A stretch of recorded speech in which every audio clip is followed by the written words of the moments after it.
Yo, yo, yo, yo, yo, yo, yo. Hello, hello, hello. Hello.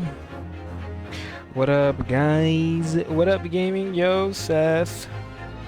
Hello, hello. Sure. What up, Noodles? What up, Noodles? Hello, hello, hello. Hey, everybody. Noodles, you get pinned. Let's go. Let's freaking go. How y'all doing? How was y'all's Mondays? Hello, hello, hello. Good, good, good, good, good. Looking good, looking good. Sorry, we're just trying out this new monitor thingy. Okay. What up, guys? Y'all ready for some more freaking Ace Attorney? I'm hyped, bro. I'm hyped. The last thing we did, bro, they introduced, like, the jury and the scales. Man, there's so much going on. I'm excited. Yeah, Seth, I'm glad you're here. The internet came back. That's good, man. I'm glad. I'm glad. I mean, I'm not even glad because, like, you know, that's great you get to hang out with us, but, man, you use that shit. Imagine trying to game without internet, trying to watch your vids, trying to chill without internet. It's kind of crazy. Kind of crazy. Just have to go back to reading books, maybe going outside. Who does that shit anymore? Who does that anymore? I got to the 5th dungeon in Persona 4 of the AC Detective. Not sure. You got a little crushy on him. Oh. Okay. How many dungeons are there in Persona 4? I'm taking a break from doing. I'm gonna start Shin Megami Tensei for an HD for the Nintendo Switch featuring Dante from the Devil May Cry series. That's where that meme comes from, right? That whole. I mean, I've heard his theme too. I've heard the battle theme that they have for Dante in that game. It's pretty sick. I'm not gonna lie, it's pretty cool. Sure, Noodles, sure, take your time. This man's gonna give us a gigantic pinned comment. 8 if you're going for the golden ending, but 7 if you're just going for the true ending. Or what's the better ending? Is golden ending that, like, worth it, or is it just best to get the true ending?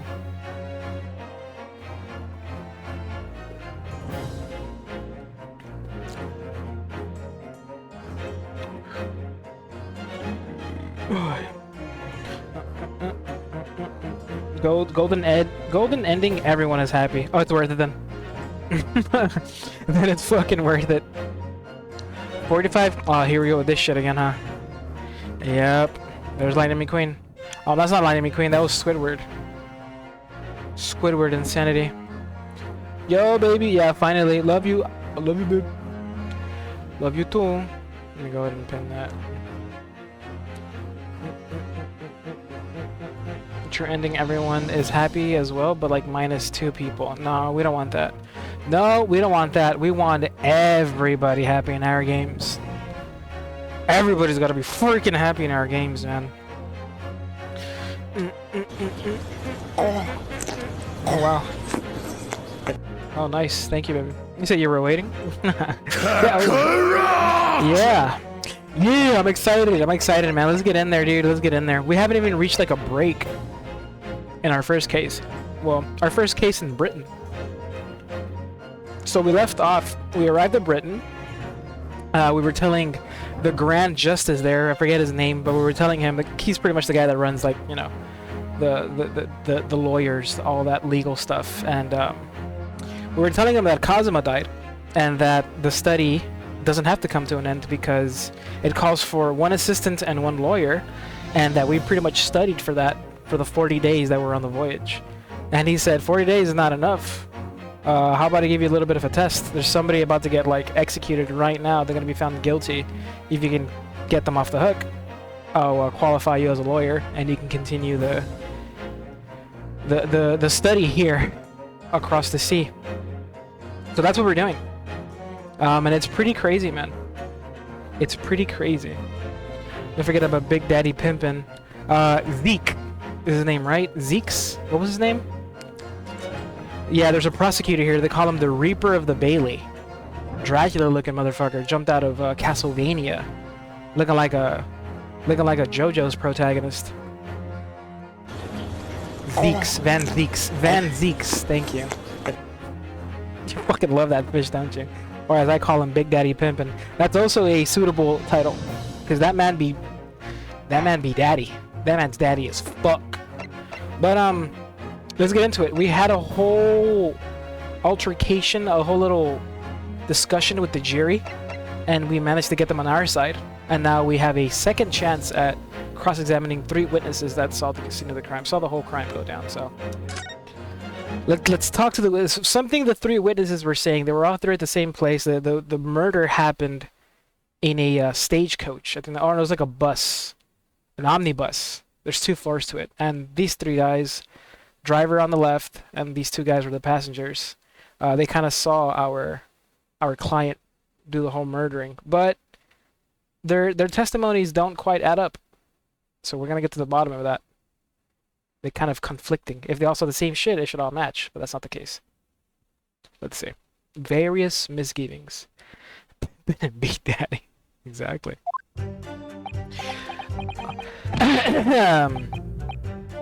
I only carried 4 passengers that night. I swear it, but well, I for one was told I had to pay 5 pence for the bus. He fiddled us on the fare, he did, and then I saw that blood-curdling sight as well. It's all too much. I tell you, I saw McGilded stabbing that man. Everything I said before stands.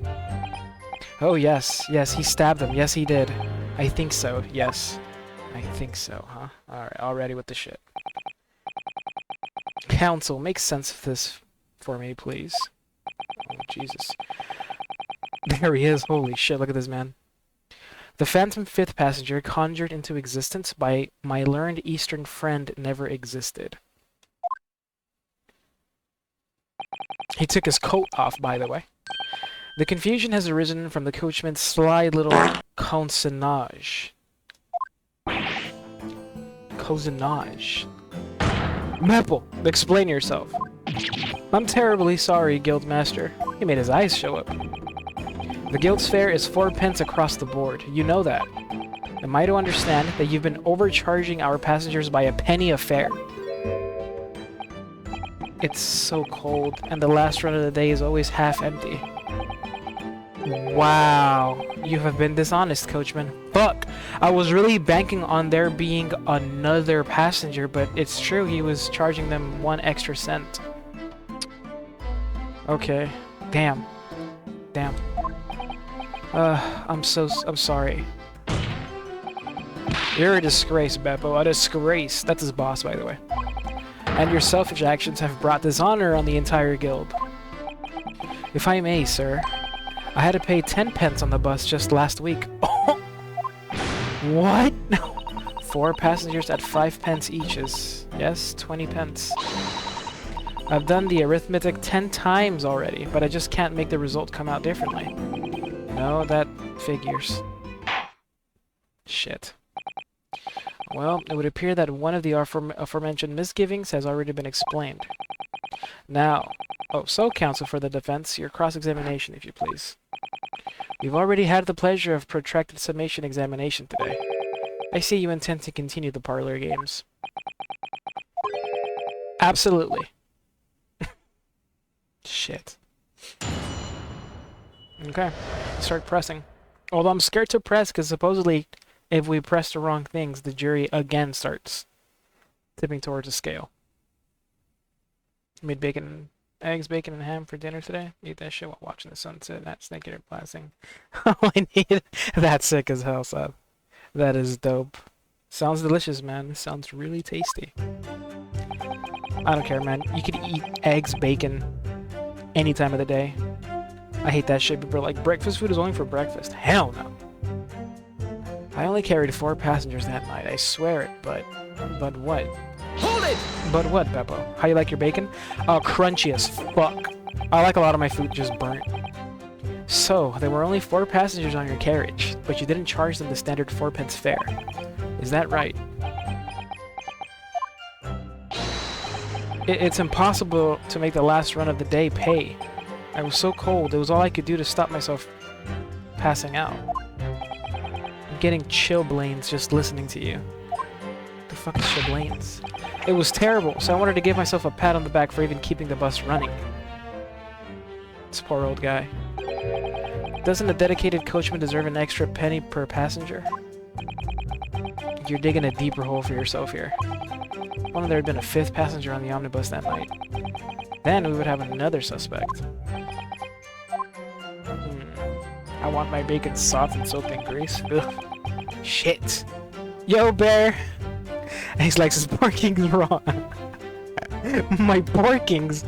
Oh, fuck, Bear, you make my stomach hurt. What's up, Bear? How was your day, my dude? How was your day, Bear? I'm so glad you're here, Bear. Well, I, for one, was told I had to pay 5 pence for the bus. He fiddled us on the fare, he did. And then I saw that blood-curdling sight. What? Oh, shit, sorry. What blood-curdling sight? Hold it!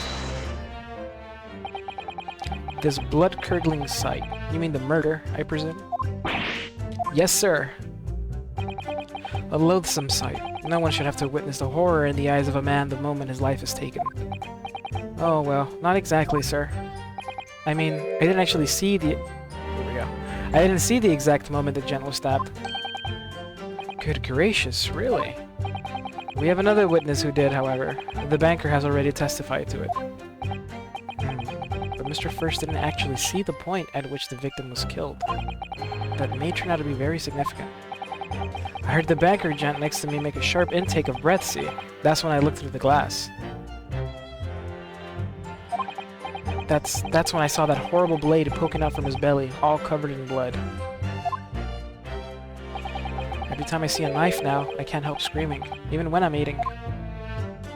Chill, about to head to bed. Okay, man, that's good. I'm glad. I was really hoping you're not streaming something good. I see you can sleep? Gaming, go to sleep, bro. Gaming, should I end stream so you can sleep? Let me know, dude. I'll end stream right now. I tell you, I saw McGilded stabbing that man. Everything I said before stands. Hold it! Just ban him for the night. No, no. Yeah, I will. Yeah, bro, you should probably fucking sleep. You know, this thing's up, right? I up. If you really care about the game, you know, and don't want to miss out, I'll have it like, it'll be up full screen on YouTube by the time you wake up tomorrow. Waiting on Mari. I'll go to sleep when I'm dead. It's not good. You guys should really fucking sleep, man. I'm sorry. I really did try to stream earlier, but, you know, work.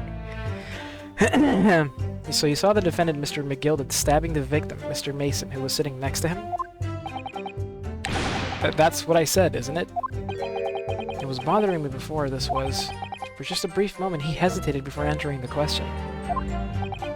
Anyway, there was only the two of them inside the carriage, wasn't there? He doesn't sound so sure. There's been much talk of a fifth passenger, but as of yet, zero evidence. Then what are we wasting all this time for, eh? It's black and white, the man's guilty. Something about Mr. Fairplay's testimony just jars with me. I wish I could work out what it was. Yeah, no, I know. Yeah, I know, gaming, but... I'm gonna have to stream without shower update. For sure, so. Dude, I had, oh my god, I had such a nice fucking shower, bro. Oh. When I'm sleeping forever. Jesus, Noodles. Jesus. I think so. He stabbed them. Yes, he did. I think so. Hold it! Excuse me, sir. What do you mean? Earlier you testified that you saw the moment when the defendant allegedly stabbed the victim, didn't you? Oh, yes. Yes, that's right. And you said that the victim was on the floor, and described the assailant holding the knife in an ice pick grip. I suppose. I might have, you know, yeah, put the cart before the horse, maybe. Uh-huh. What's this? Well, I'm quite sure about most of it. I was driving the horses when I heard a scream from the seats on the roof deck. Oh, I expect that was me, sir. Then when I turned around, yes, I saw it through the skylight. The gentleman was on the floor, and the knife was sticking up out of his midriff. That's right, yes, and the fellow holding the handle was the famous man, yes. So in short, you didn't see the moment when the victim was actually stabbed at all. I really thought I did, but when I go over it again in my head, no, I suppose I didn't actually see the precise moment of the stabbing. Truth! Excuse me. Can I help you? Did some... Excuse me. Excuse me! Excuse me! Hey, it's me! Do you have something to say about that, Mr. Fairplay? Now you listen to me. I know what you're thinking. He didn't really see the exact moment the fellow was stabbed. What are the chances of that? Huh? Are you asking me or telling me? He's getting flustered. I might be able to extract some new information from him if I answer him cleverly. Could he have just happened to see the exact moment the crime was committed? Some days are like that, no chance. Because here's the thing, unfortunately, yes, our client was there. He did reach over the dead guy and try to help him. That's where the blood on the gloves came from. It's not that our client wasn't there. The big part we're trying to establish right now is the moment of the stabbing. Did anybody actually see him stab? Because he was definitely there after the case. He was trying to help.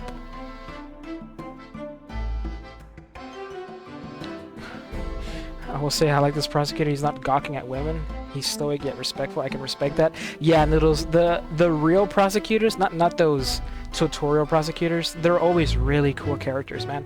If they're not outright assholes, but smart, they're really smart. Some of them are respectful. Some of them, they're always smart, right? But you take your pick. Some of them will be assholes and smart. They're smart and respectful. Smart and just, like, clever.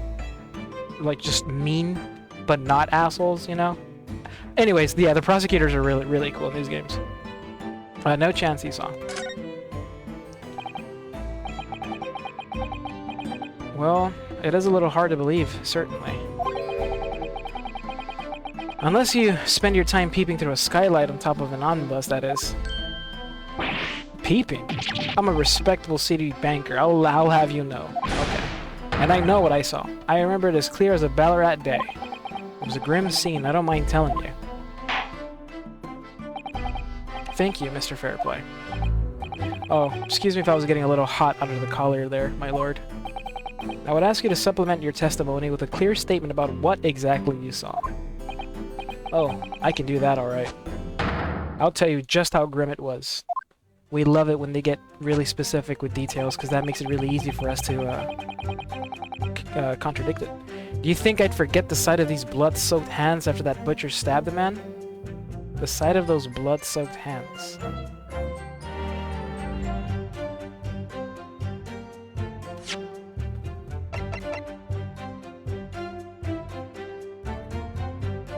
Sir, he was wearing gloves.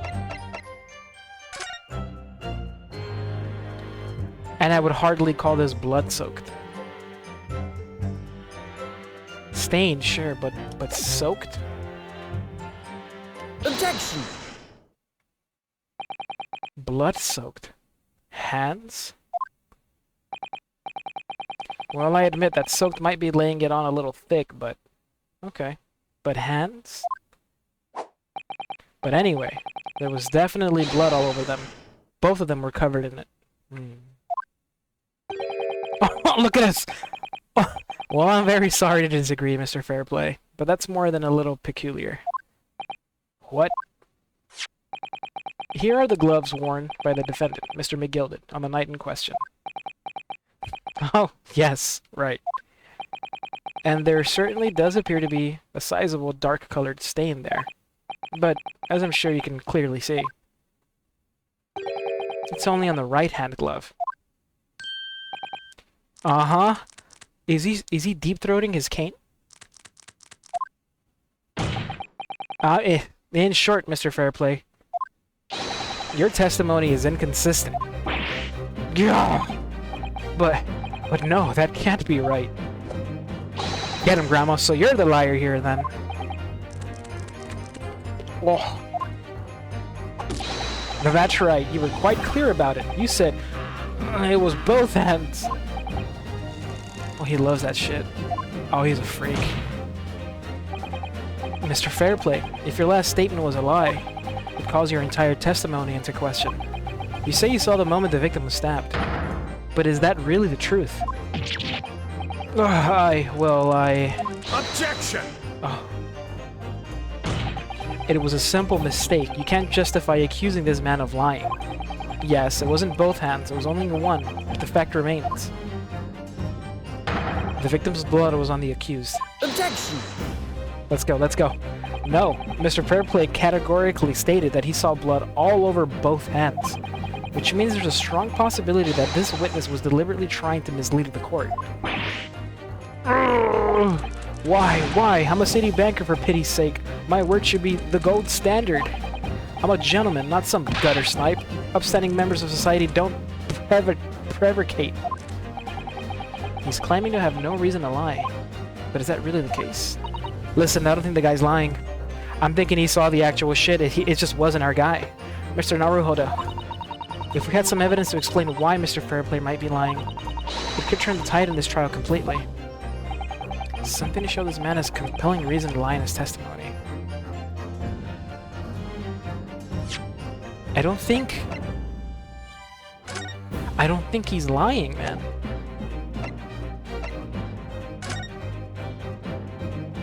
Oh wow, I don't think I've actually examined this thing. Hold up, wait a minute. I forgot they brought the entire crime scene in. The scene of a murder, it's horrible. Oh wow, we haven't gone in. Hold up. There might be some evidence we haven't... Okay, let's see. So that's where the victim was stabbed. There's the roof that he saw through. Seat has a handle, it seems. Interesting. Okay. You can go in. You could definitely fit. Somebody can fit in these things. This looks like all sorts of equipment that might be needed to keep the omnibus running. Feeding tubes, tools to repair wheels, blankets, horseshoeing tools. It's a storage compartment for the coachman to keep his things, it seems. See, he stabbed him with his feet. Yeah, that's pretty crazy. Let's see. I don't know, supposedly they were coming here for purpose anyway. Okay. There's the blood stain. That's blood soaked into the seat. Victims, obviously. Yes, and that seat would be clearly visible from the roof deck. Would you really stab somebody in full view of the other passengers like that, I wonder? Well, it was after dark, and there was a lamp on in here, so perhaps the culprit couldn't see anything outside of the skylight. Whichever way you look at it, it doesn't seem like it was a planned attack. That's what I was thinking. This whole time, this shit didn't seem planned, man. This really is like a spur of the moment. But then again...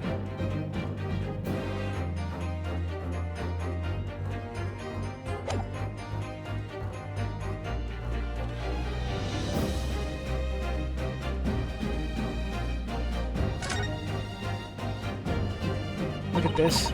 So this is the roof deck of the omnibus. You must have a wonderful view of London streets from up here. So people sit all the way up here on a bitter winter night with the cold air rushing past them? And they have to pay money to do so? Ugh, I can't imagine how cold it must feel. That just made me think of something horrible. Can you imagine being dragged around the seat in the freezing cold as punishment? Perhaps that is the real price you pay to stay out late.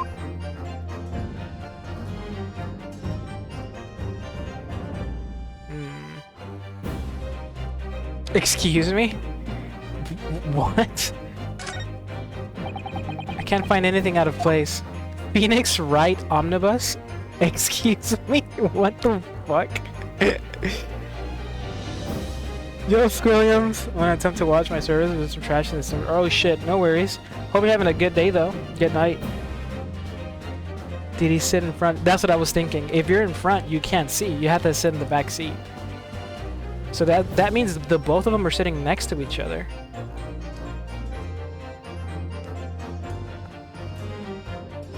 I don't think I have evidence to prove that he's lying then.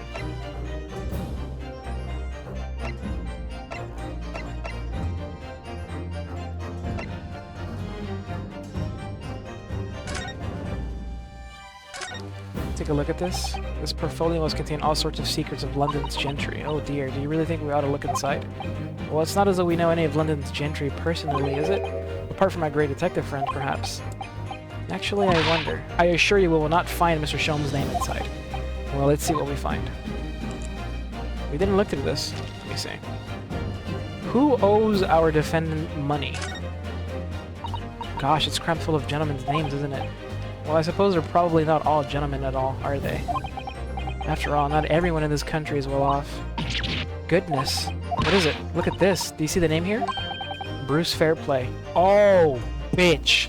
That's why you're lying. He is lying. Should that mean something to me?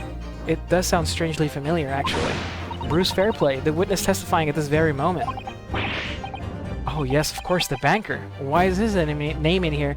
That's why he's lying. He wants to get this dude locked up so he doesn't have to pay him back. Ah, he borrowed 20 guineas, did he? And look, the repayment date is fast approaching. It's possible that this is just a coincidence, of course, but this could be very useful information. Okay, alright, okay. So he's fucking lying. He is lying. I do have evidence. Whew, that was a good find. He had a debt. Yeah, check if he's in the ledger to hear it, right? My lord. Yes, counsel. The defense is ready to present evidence. By Jove, are you sure?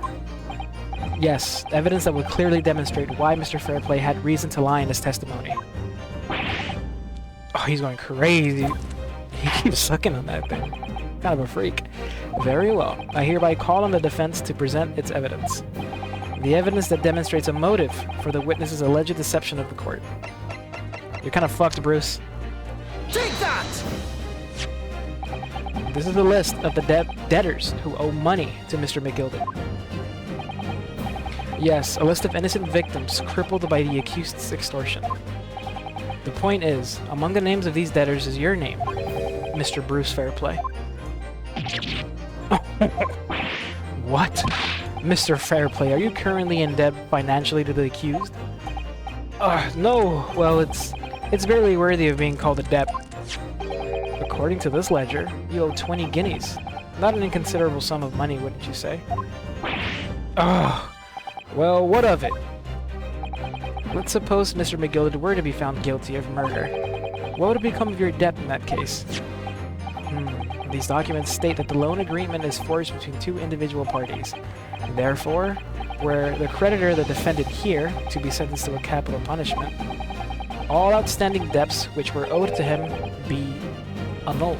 They would cease to exist. Cease to exist? Mr. Fairplay, is it not the case that you claimed in your testimony to have seen something you never in fact saw, in a devious attempt to annul your debt of 20 guineas to the defendant? Got his ass.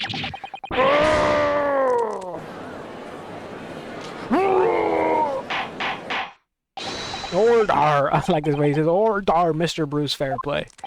Yes, my lord.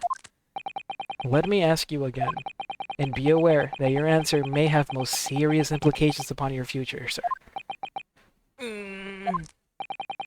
Did you, or did you not, see the precise moment in time at which the defendant is alleged to have thrust a knife into the victim?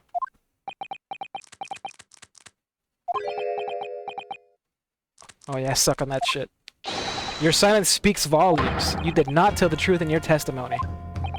Alright, now let's not make a melodrama out of this. Perhaps I did overstate the truth a pinch. A pinch? But it makes no difference. I definitely remember seeing blood on Mr. McGilded's hands, both of them. Objection! And yet, only one of the defendant's gloves, which we have here as evidence, is stained. Oh, okay. Okay. So we're coming back around. He did see the actual moment he was stabbed, but it wasn't our guy. He gnawing on that thing. Grr, so you keep saying. I wonder if I might be allowed to speak, sir. Go ahead, Mr. First. Well, the thing is, I think I remember seeing it myself, as it happens. Seeing what? The blood, sir. On the assailant's hands. I think. Yes. I'm almost sure that it was on both of his hands, not just one. What? What?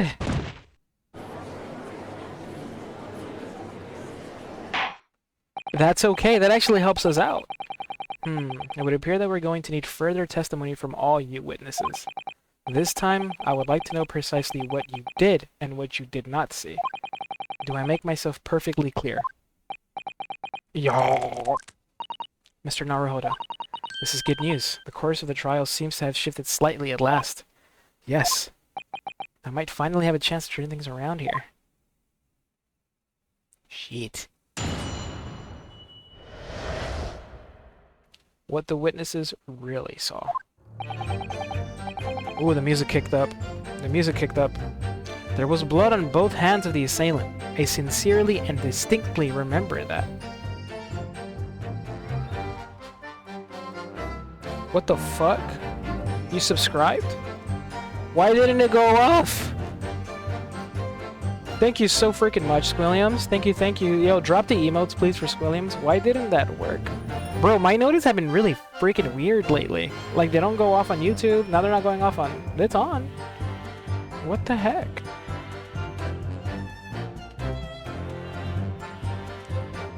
What the hell?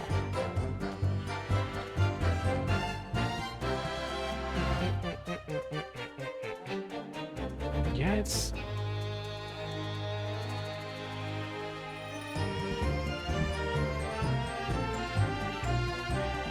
Yeah, it's there.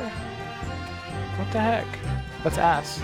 Thank you so much. Thank you, thank you, thank you, thank you. Yeah, I dropped all those emotes. Thank you so much. What the heck, dude? I wonder if I could just replay it like this. Let me see.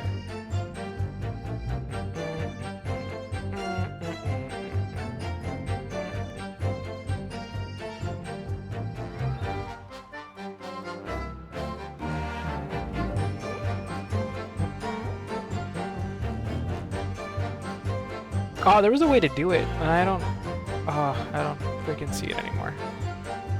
Here, this is just for you, okay, though? Oh, okay.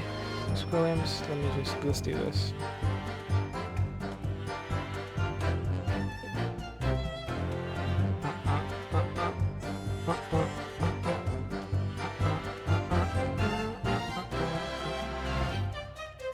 Here, let's see.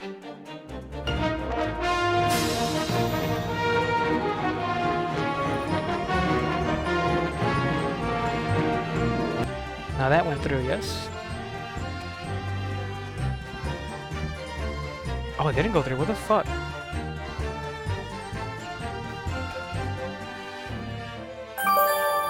No! Okay, there it is. What the fuck? I don't know why you didn't... Okay. Thank you, though. Thank you. Thank you, Spilliams. Thank you so freaking much. Thank you so freaking much. Thank you, thank you. What did I miss? Who the fuck is... I don't know. It's just a random, like, test. Preview. Test thing. Did he go naked? No, he didn't go naked. But, we found out that fair play... So, I don't know if you remember, but our defendant, Seth, he, loaned money. And we had, like, a book of people that owes him money. We found this dude's name in there. Bruce Fairplace. And he owes our guy money. We thought that's why maybe he was lying. Saying that he saw our guy stab the victim. You know, because if our guy's found guilty, then he dies and he no longer owes him money. But now him and boy on the right swear they saw our guy stab the victim. They're going off of both of his hands being covered in blood. They both saw that. Both of our client's hands covered in blood when he stabbed them. So now we're just testifying on that. You're kind of Kevin now. Williams, I guess you are. Fuck it. However, I suppose you might say that I didn't see the exact moment the stabbing transpired, if that matters. Yeah, it fucking matters. It matters. I remember seeing the knife, and I remember seeing both of the attacker's hands with blood on them. I didn't actually see anything myself, no. Not until I heard that scream. Anyway, the fact remains. There can't have been anyone else inside that carriage, or we all would have seen.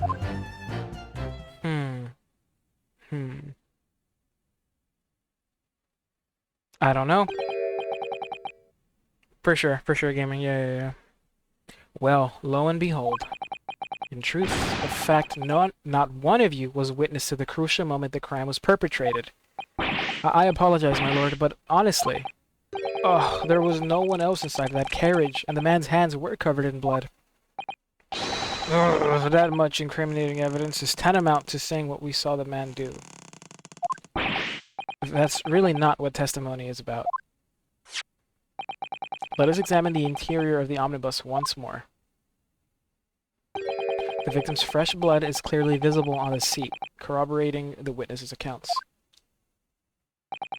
In other words, there is no substantial nor significant change in the facts of the case. Very well. Your cross-examination, please, counsel. Yes, my lord. Whew. That's a dick wound. Someone stabbed him in the dick. No, they did an autopsy. They found only one wound right in his tummy. Does the dude on the left got a cold or something? Why he's shivering? Yeah, he's the driver of the bus. He be outside driving the horses, and it'd be cold at night. He does late night drives, so he's freezing. There was blood on both hands of the assailant. I sincerely and distinctly remember that. Okay. However, I suppose you might say I didn't see the exact moment the stabbing transpired, if that matters. That fucking matters. I remember seeing the knife, and I remember seeing both of the attackers' hands with blood on them. Hold it! Hold on, dude. Green dude cold as fuck. You definitely saw that too. Blood on both hands? Yes, sir. I mean, I know what you're gonna say. Oh, there you go. Only one of Mr. McGilded's gloves has any signs of blood on it. That's right. The thing is, as far as I remember, sir, when I looked down and saw Mr. McGilded sitting beside the other fellow, I don't believe he was wearing any gloves, sir. He wasn't wearing these gloves. That's correct, sir. And I saw the blood on both his bare hands quite clearly. It's true that the dark-colored stain on the dark leather gloves wouldn't have been easy to see. I should point out that the police officer who apprehended the accused on the night in question reported that there was no trace of blood on Mr. McGilded's gloved hands. There wasn't blood on his hands. This is puzzling indeed. This must be significant somehow, I'm sure of it. I didn't actually see anything myself, no, not until I heard that scream. Anyway, the fact remains, there can't have been anyone else inside that carriage, or we all would have seen. Hold it! He has hemorrhoids. That's fucking nasty. You're sick, Noodles. Everything you saw of the incident was through the skylight on the roof of the omnibus. That's right. It was fiercely cold that night, but the glass wasn't frosted over.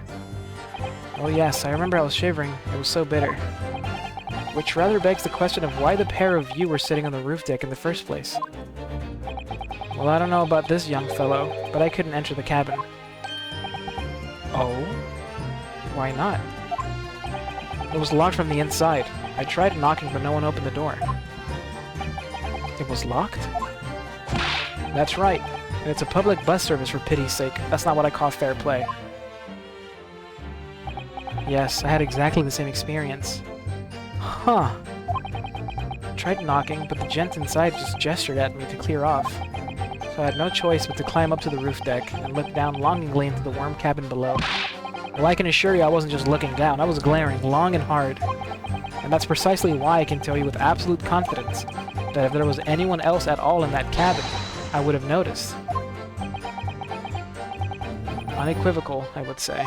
I'm not sure about these two witnesses. Could they really have seen everything inside the cabin through the skylight?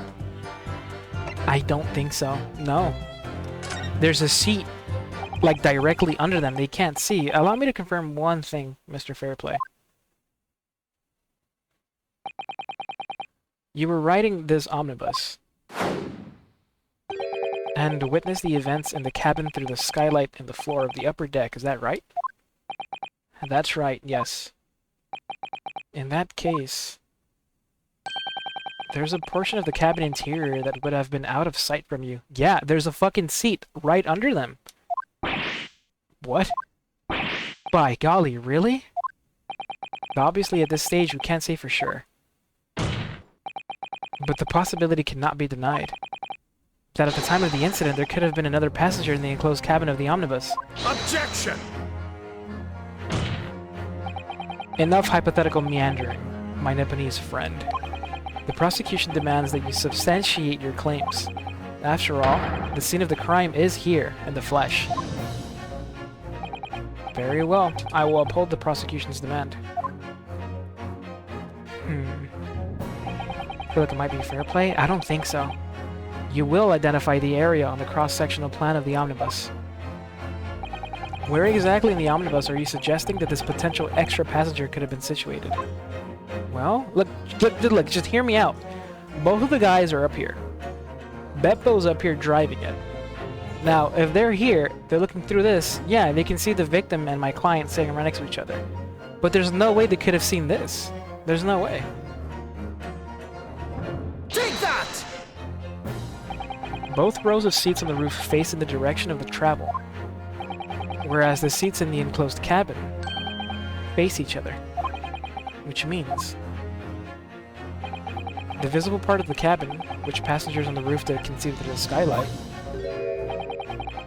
is as I've drawn here. Ah, that's right, my lord.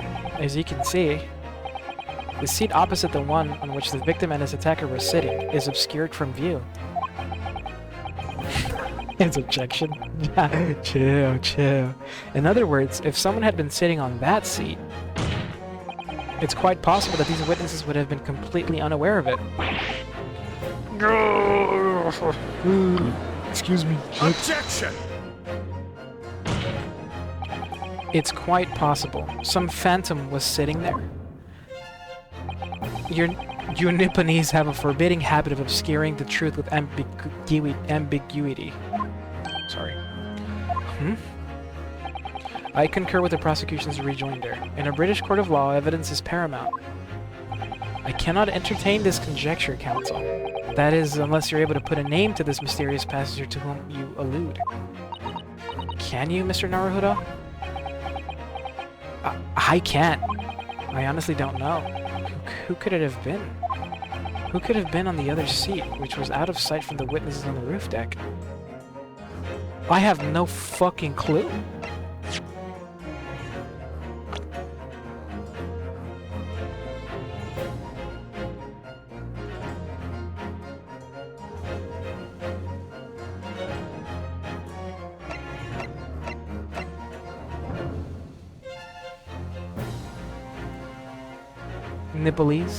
Nipponese.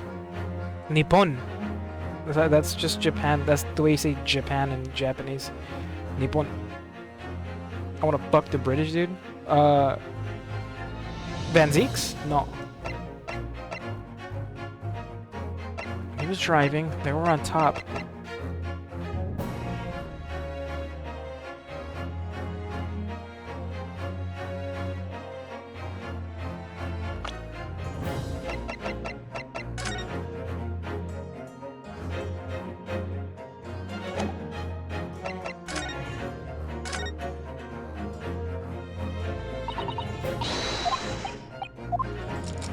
My brain, hold up.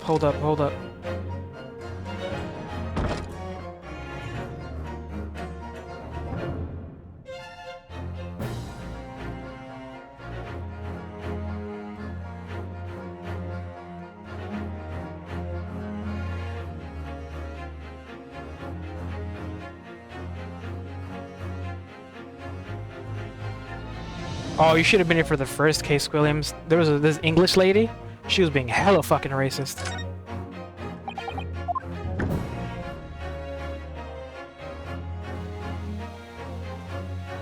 The body was moved. That's what I'm fucking thinking. No, that's exactly what I was thinking.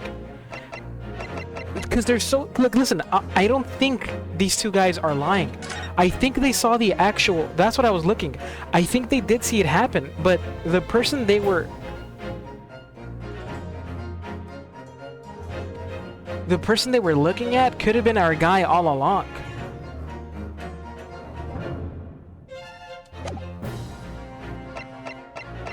And shit got moved around. Okay, there's a sign back there, right? There's a sign back there, hold up.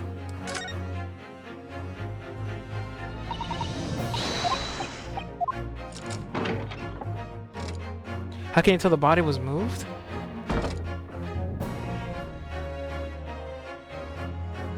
That's what I wanted to investigate. So the picture was taken here. The sign is right there. The blood is there.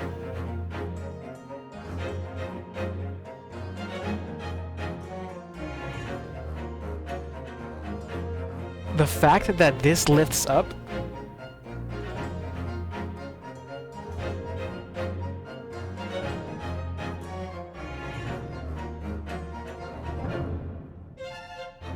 Wait a fucking minute.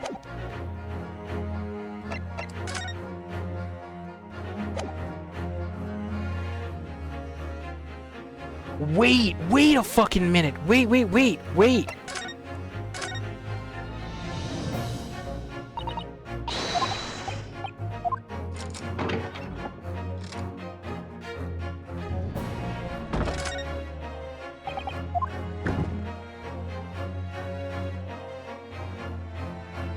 Can I look through this stuff even more? Can I move it?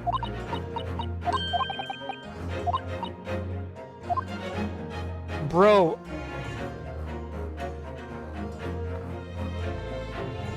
I'm thinking this whole thing is just out of order. I'm not gonna lie. I'm thinking that dude was dead long before this even happened. Because I don't know if you guys remember, but I think in the first testimony they said that they couldn't see this guy's face. They just saw his big stupid hat and it was like kind of obstructing their view. I'm thinking the guy that actually did it was wearing the hat, pretending to be this dude, waited for our guy to come in. No, I think this shit was thought out. I think he fucking killed him a minute ago, hid his body underneath, brought his body out, and then dipped. Switched places. But I have no clue who it was. Who could have been there? Which was outside from the witnesses on the roof deck? I don't wanna, you know what, let's just bluff. I understand, my lord. The defense would like to put forward a name. Oh, he knows we're bullshitting. You are a fool. That response was a desperate attempt by a man who has no notion of his own limitations. A toast to hard lessons not yet learned. Let us not delay, counsel. The defense is still to name the passenger in the other seat. Oh, this could be it. This could be the chance I've been waiting for to turn the trial in my favor. On that night, on the night of the murder, the person occupying the seat in the omnibus cabin that was obscured from view was... It had to have been our guy.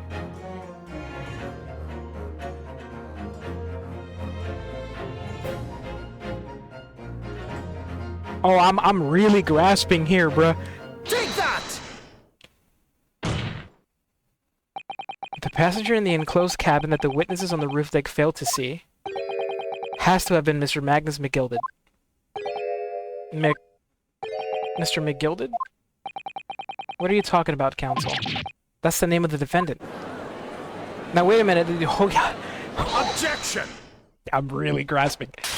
Jesus. If I desecrate this chamber by smashing my hollowed chalice, do forgive the discourtesy. You already did, but let's go.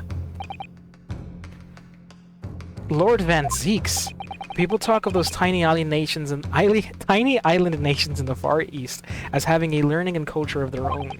But I see they use the terms ill-advisedly. What are you trying to say? Let me explain in terms that even a student of an artless backwater such as yourself might understand. Okay, here we go with this shit. When the bloody scene unfolded, the victim and his assailant were sitting side by side. Multiple witnesses have attested to the fact. It's the very premise on which the case is built. Objection! But that premise may be wrong. What? If the victim really was sitting beside Mr. McGilded, it creates an inconsistency that can't be reconciled in any way. What inconsistency, counsel? He just started doing that, Williams. The defendant's gloves, my lord. That's the inconsistency. Both witnesses made the same testimony. They claimed that there was blood on both hands of the person sitting next to the victim. Objection! Yet we know the truth to be otherwise. Only one glove bears the gory remains. Objection! The point is, even in the face of this irrefutable evidence, both witnesses have maintained their stance. Yes, their testimony remains unchanged. Exactly, they both adamantly swear that they clearly remember seeing blood on both hands of the assailant. In short, their memory of events is correct, and their testimony reveals the truth. It was somebody else sitting beside the victim that night, a third party we have yet to identify. And the victim's blood was on the passenger's hands, both of them. Objection! And who was this third party? Obviously, the true culprit. Extraordinary. About time. No longer want to fuck the British, dude. Yeah, to be fair, this is the 1600s, bro. We hate everybody that isn't from our island. Really fucking mean, though. What exactly are you postulating? Objection! The defense's postulation is just that, nothing more than conjecture. The witnesses have clearly stated that they saw the accused. Objection! But when elaborating on his testimony, Mr. Fairplay said the two of them were wearing hats and I couldn't exactly make out their faces. Yes. The tops of their heads were obscured by the roof. I couldn't see the rest of them though. Or I could see the rest of them. Yes, that's right. Both gents were most certainly hatted. Hatters do tend to notice such things. And what particular style of hat did the two gentlemen sport, Mr. First? I'm afraid I don't remember. And you call yourself a hatter? The style of hat makes no difference. There was no third passenger in that cabin. How can you be sure? Because if there had been, the accused, Mr. McGilded, would undoubtedly have offered to dispose the fact. Unless, that is, you are proposing an even more preposterous explanation. That the accused failed even to notice the presence of the true culprit in the very cabin in which he traveled. That's what I was gonna say. Like, did our guy not see somebody else? Ah.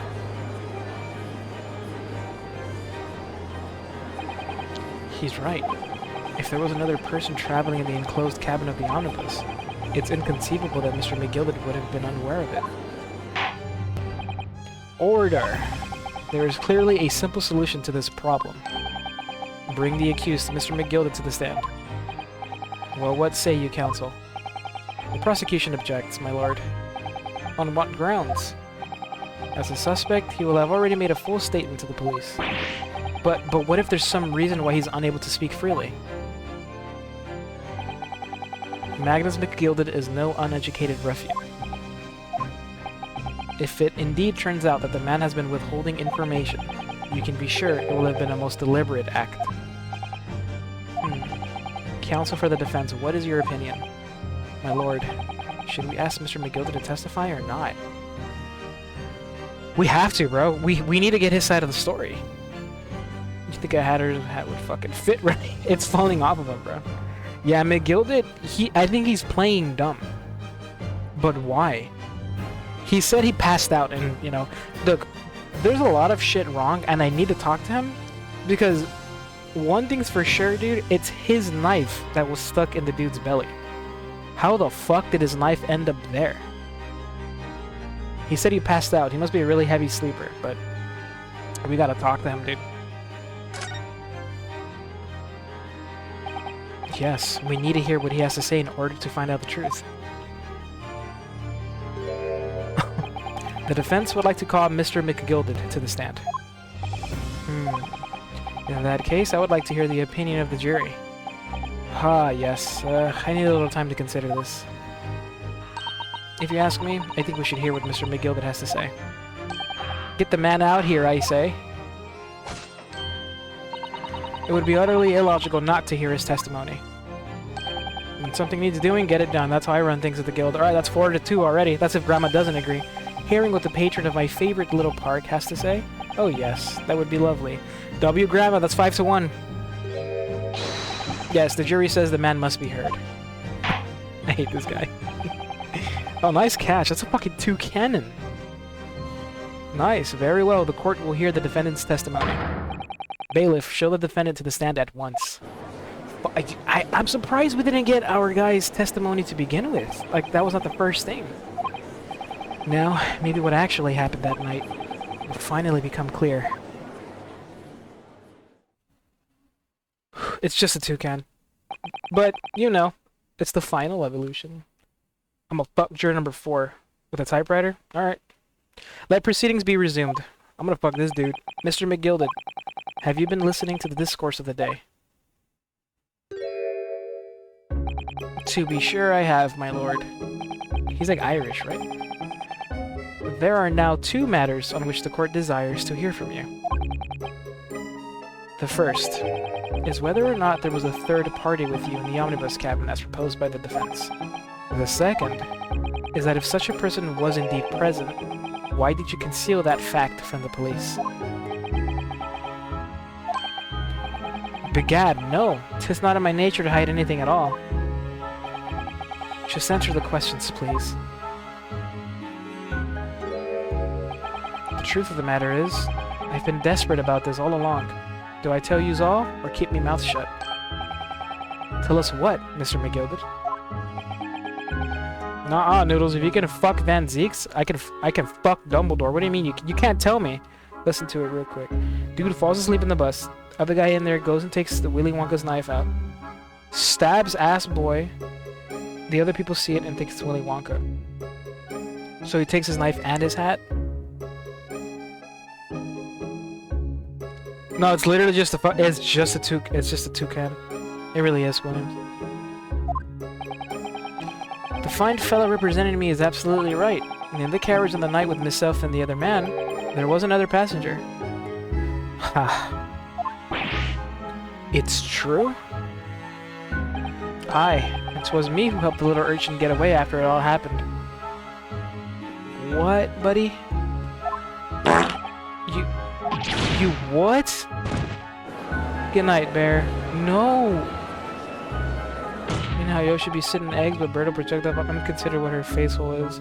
Yeah, it's really fucked, Williams. The less we know about Birdo, the better. No, Magnus McGilpin. That convenient excuse can't escape me now. I'm truly sorry. So I am, Lord Van Zieks. I'm sure you'll be wanting to know why I said nothing when I was taken in by the police. I do be having a very good reason, I assure you. Which was? Well, the little child was just in the wrong place at the wrong time, and not in any way involved, you see. A kid? What? If the police had known the wee one was there, they'd have assumed she'd done it. They'd have hauled her into this here courtroom, just like myself, and I was only trying to spare her that. Young hearts and young minds are easily damaged, my lord. Okay, this is gonna sound fucked up, but we gotta get her in here. He's not, no, I think he's Irish. They've called him a leprechaun. It's kind of fucked up. And his name is McGilded. That, I don't know. You don't know? Oh, well, the weird thing just happened to me in the carriage that night. I never saw her before or since. Something like that. Anything? We have absolutely no reason to believe that we have no reason to believe this man. The prosecution calls for the witness's statements to be disregarded by the court. You know, I wouldn't be surprised if the urchin isn't here in this courtroom as we speak, listening to the proceedings. Oh! Fire! There's some... I'm sorry, did we just get fucking ninja smoked? What is going on? Be careful, Mr. Nari. Cover your face. Bailiff, don't let the accused escape. Secure the omnibus. I hereby call an emergency recess. Bailiff, ensure the defendant is in custody and clear the courtroom.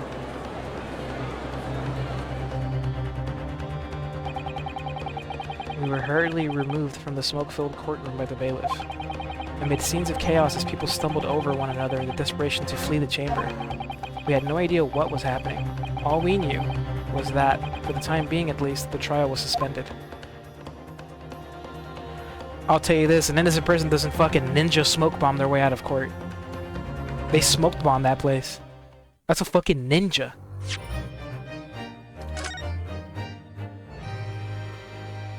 I thought they shot his ass. I'm not gonna lie. I thought they just capped him. Straight up. That's happened in these games. I shit you not. I shit you guys not. That wouldn't be a first in these series. Legit. There's a game where we're fucking cross-examining somebody, and before they can tell us what's going on, plah!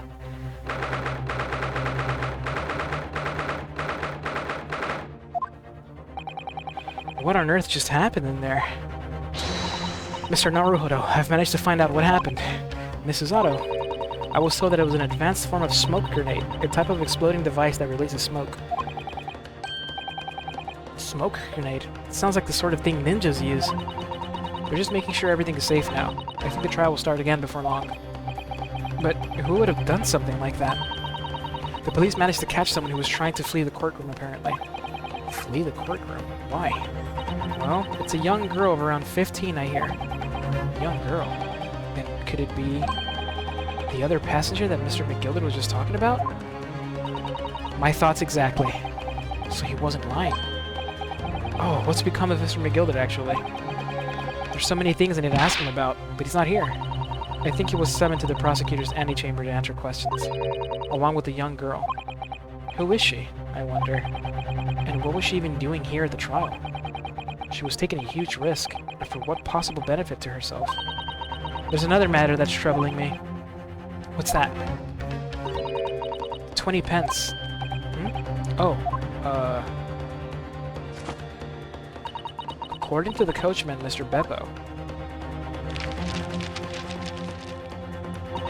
he took 4 passengers that night at a fare of 5 pence each. That comes to a total of 20 pence exactly. But now it seems there were in fact 5 passengers, which means the figures don't seem to add up again.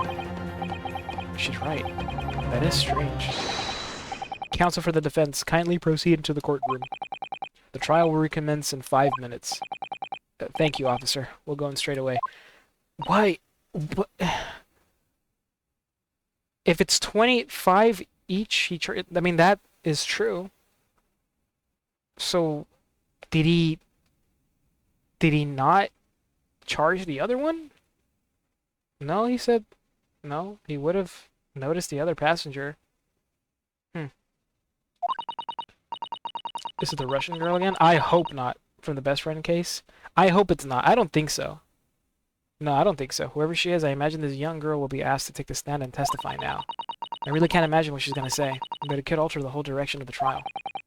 We'll know soon enough. Soon enough, Mrs. Otto. Yes.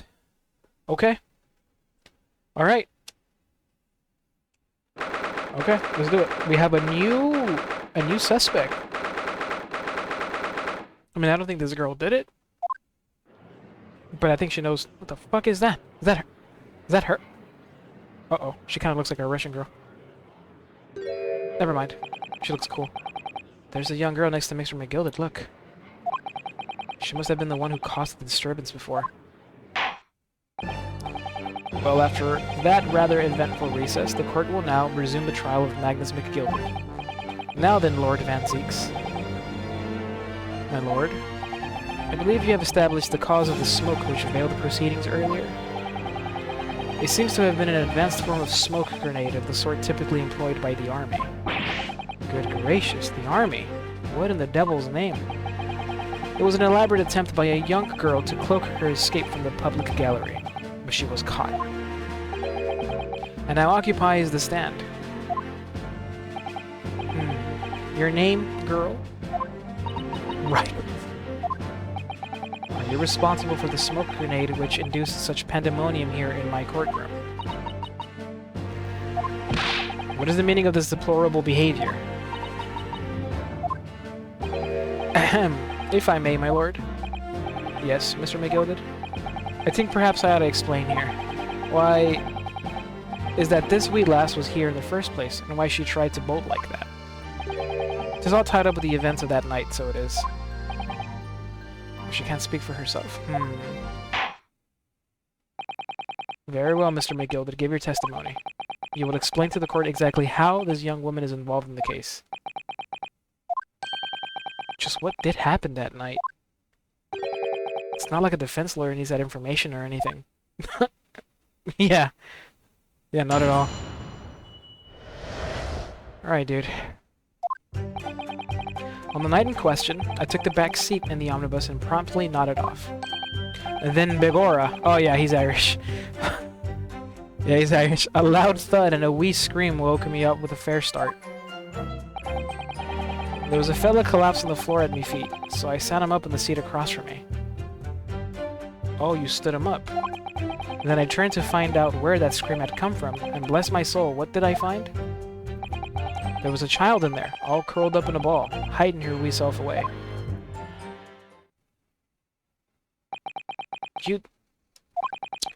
I remained somewhat baffled, I confess, but from what I gather, on the night in question, this young girl was indeed riding in the omnibus, is that correct? 'Tis exactly as the defense counsel said. This last was the 5th passenger, my lord.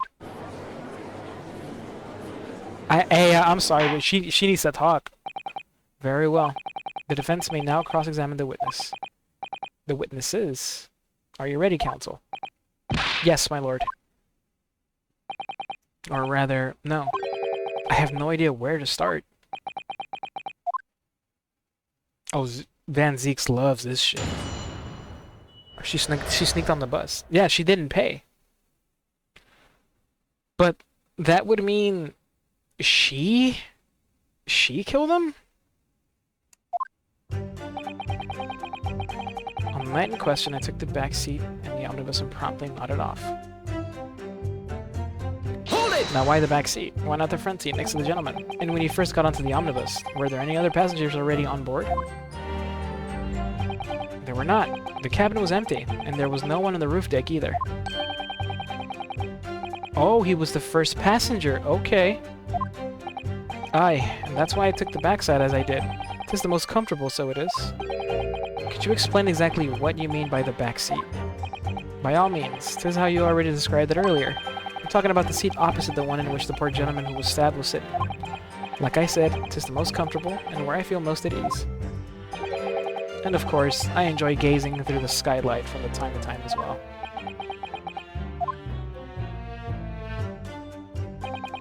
And then Megora, a loud thud and a wee scream woke me up. Loud thud and a scream. That must have been the body falling down. Hold it!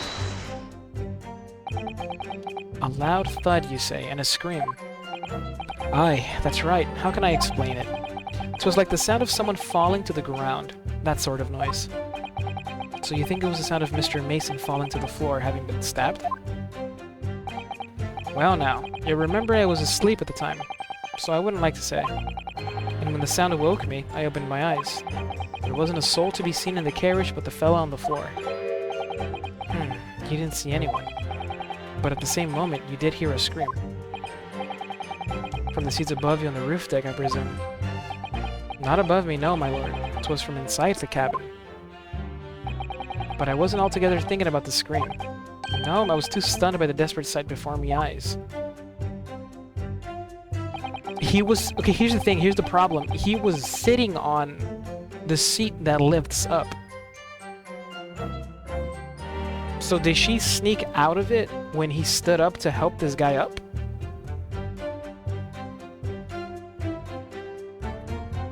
Because look, look at the order in which things happen.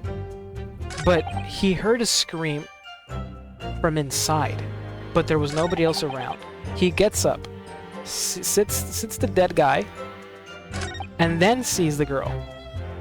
So that would be enough time. That would be enough time for her to get out of the seat as soon as he stood up. But why did she scream?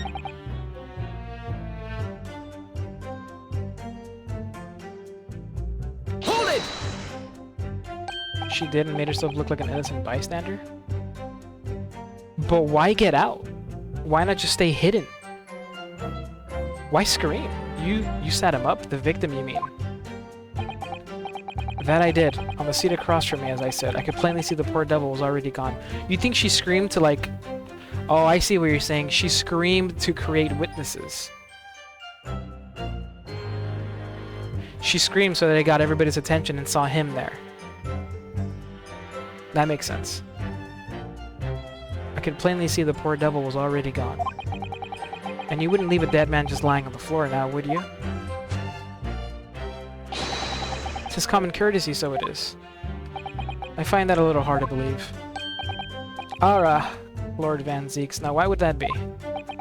You wake to find a man lying dead at your feet in a carriage. Any normal person would hail the cabman. Any upstanding member of London society, that is. Well now, as you know, I'm in something of a special line of business. The business of lending money at exorbitant rates of interest. Unfortunately, my lord, not everyone is thankful for the help I offer them, and some would even see me dead. So I do try, where at all possible, to avoid getting myself in a tangle with trouble. Are you suggesting you were just gonna leave the man there? Heavens alive, no. I was always intending to report it, so I was. Only, I had a mind to find out the whys and wherefores first. The whys and wherefores. Right you are. There were some details I wanted to understand before anyone else got to meddling. That wee scream I heard, for example. Wouldn't your good self do just the same? Yeah, the scream he says he heard at the same time as the thud of the victim collapsing. Interesting. Then I turned to find out where that scream had come from, and bless my soul, what did I find? There was a child in there, all curled up in a ball, hiding her wee self away. Hold it! You say she was hiding herself? Aye, that's right. 'Twas hard to see in the dim lamplight, but she was all curled up in a wee ball. When our eyes met, well, my heart nearly stopped beating in my chest. Ugh, you're really overreacting this. Still and all, I pulled her out from under there, and sat her on the seat opposite so I could have a wee chinwag with her. The seat opposite? That's right, just next to the dead gentleman there. You sat this young girl next to a corpse, sir. Well, as I'm sure I mentioned, a gentleman in my position could all too often find himself in mortal danger. So, I needed to find out just who this urchin was, you see. Huh.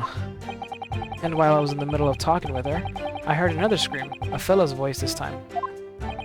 Presumably, that scream was Mr. First, who was sitting on the roof deck seats. Yeah, okay. Right you are again, I would say, sir. Looking down through the skylight, you must have seen this young girl and the gentleman with a knife in his belly. In other words, the previous witnesses did not, in fact, see you at all, Mr. McGilded. What they believed to be yourself and the victim was in fact of this girl and the late Mr. Mason. Aye, my lord. I was, as I think everyone understands now, sat at the back of the carriage out of sight. So that means her hands were the ones covered in blood. He was like, oh shit, probably broken hitchhiker. No, that's the thing. That's Thank you, babe. You think Z's plays no gun? No, he looks like a Genshin type of guy. It is certainly plausible. The defendant is somewhat diminutive in stature, and readily confused perhaps with this young girl. After that, of course, with the scream from the gentleman over us, the driver realized something was wrong and pulled up the horses. I do wonder how you must be feeling, Mr. Naruhodo. Being the defendant's lawyer and yet finding myself as stunned as everyone else at his testimony? Let's just say that it's trying. We certainly had precious little time to talk to Mr. McGilded before the trial. But we mustn't be dispirited. We must just try to learn all the facts we can. When we arrived in London this morning, I didn't see my day panning out like this. Mr. Naruhodo, no grumbling, even in your head. How did you know? How did you know? Let me cry. Promptly nodded off. Bella collapsed on the floor. What did I find? Hold it! I'm afraid I don't understand. I'm sure you told the court that there was no one else in the carriage except yourself and the victim. So I did, sir. So I did. As far as I could see, that is. What do you mean by that? Well now, 'tis a queer ting. The wee scream I heard as I woke up, it came from, if you'll excuse the vulgar expression, under me backside. Okay, that explains it. Good gracious. Under your backside. And when I lifted the seat on which I'd been sitting, I found there was a wee cubbyhole there for storage. Mr. Naruto, we can examine the omnibus ourselves, remember? Yes, of course. The whole bus was submitted as evidence.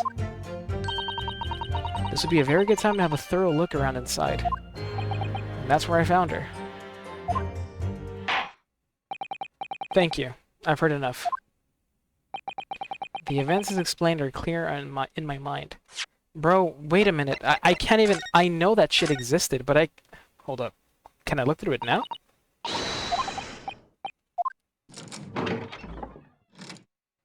Yeah, that makes sense. I know that's a lot of... I didn't see that before. Jesus. Was that there before? That's blood, isn't it? Is something wrong? Oh, it's just, well, the bloodstain's so obvious, that's all. And yet, Van Sinks has made no mention of it. I suppose that does seem a little strange.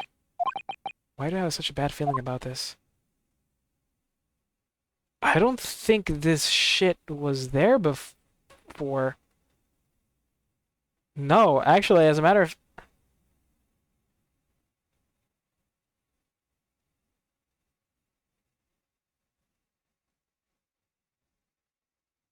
Was that always there?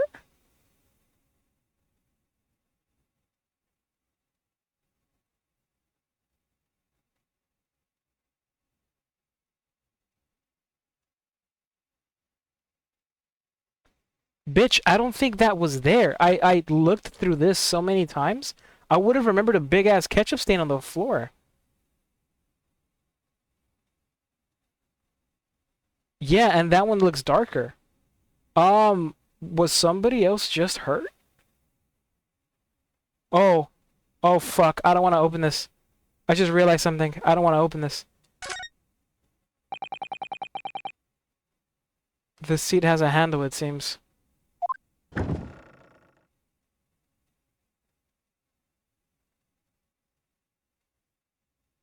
It's empty. Where the fuck did everything go? Okay, something happened. Something happened during the commotion. This is a storage compartment, but there's nothing in here. It's totally empty. Something doesn't seem right. I can't put my finger on what it is. Oh, bitch, I gotta look at this whole thing again.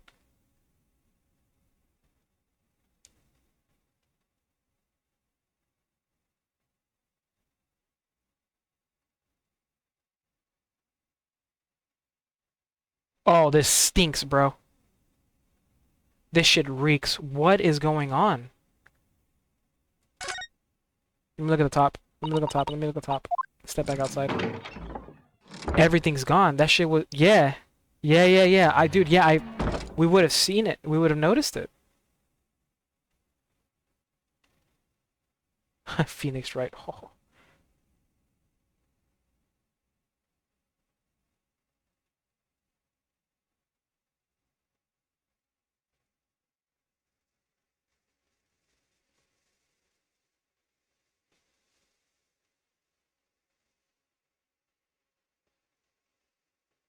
Alright. Okay. Alright, there's some shit going on. Blue corner in the skylight?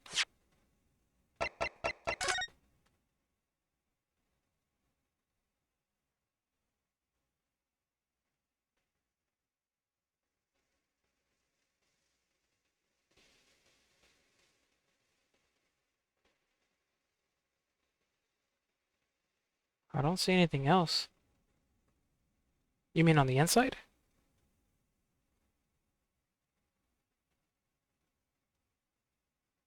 I thought there could have been something underneath. Oh, it's the crosshair? Oh, yeah. Like, this just means we can examine it, but doesn't really mean there's something here of, you know? Lamp inside closed cabin. Would have been clearly see. It's not good for us. Yeah, so the crosshair does change when he sees something you can examine, but it doesn't really necessarily mean it's important. That's a funny little Easter egg. See, look, boom, changes. Okay. Some blue in the corner of the skylight. Inside the cart? Oh, inside?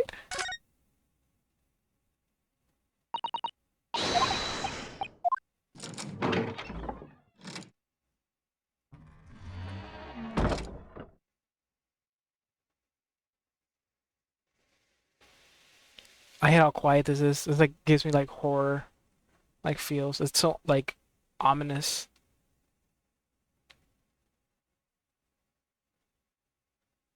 I think we're good. It's just that fresh new stain and everything being gone. For sure, dude. Some weird shit is going on. The events as explained are clear in my mind. However, at least one conundrum remains. Who was the girl? Her name is Gina Lestrade, my lord. She's a chancer, earns her crust among large crowds, relieving people over their purses. Relieving. What's commonly called a pickpocket. Nice company you keep, sir. What? This girl here? A petty thief? No, you're good. You're good. You're good. Well, we gotta examine, you know? If you saw something I didn't. Is this true, Miss Lestrade? Or is Lestrade? Miss Lestrade. Lestrade. You will answer the question. Bitch, is that a... And you just shot the judge. Now you're going to jail for... How dare you? What is the meaning of this? Yo, can we... Yo, the girl, she's gone. Open your eyes. I'm over here. Good gracious, how? What was the point in that little sidestep? I know what you lot are thinking. Grown-ups are all the same. This dirty little dipper, you'll say, slipped up and got caught in the job. She got herself backed into a corner, so she knifed the gent. Go on. That's what's in your heads, ain't it? Oh, I see. Okay, now immediately her as to why she was there is explained. She was gonna pickpocket this dude. This dude is literally a walking bag of money. If a fucking thief sees that, it's like, oh, dope. I'm just gonna, like, rob this dude when he's asleep. She's 15. She's 15. She is 15. She's 15. Thank you, son. Another epic accident. Oh, man. Damn. No, not at all. This is a court of law. We're here to determine the truth, not cat. And then she's shooting people again. Yeah, thank you. Thank you. Gina, I take it? Yeah. Look, knives are for cowards. Only thugs use weapons like that. All I need for what I do is these fingies. I'm a professional, alright? Maybe not in your eyes, but I got pride in what I do. Let me guess. You don't count smoke guns among weapons for thugs? Oh, this? Yeah, that was in a bag I lifted the other day, down where they keep the four-wheel drags. That looks a lot like Herlock's. Did she rob Herlock? It's nice, isn't it? I like the pink best. Ah, do not wave that thing in my direction again. So, you admit that you were riding the omnibus on the night in question?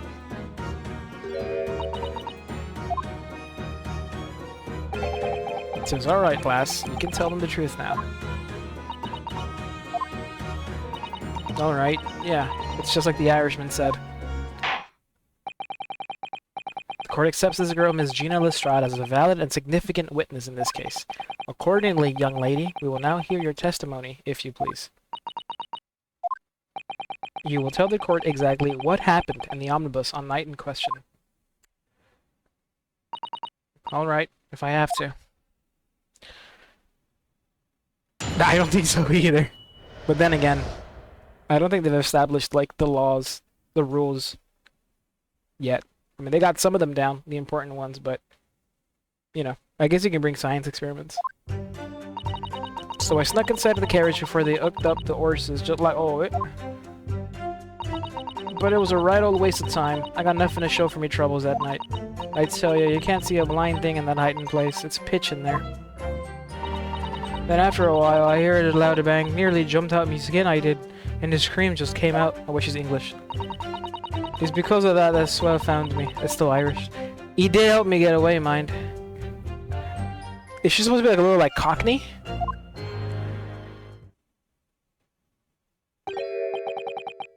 Yes, he let you go. I fail to understand why you let this street urchin go, Mr. McGilded. Oh, 'tis simplicity itself, my lord. You see, she couldn't possibly have killed the other passenger. I knew that for a fact. How? As I'm sure I said before, sir.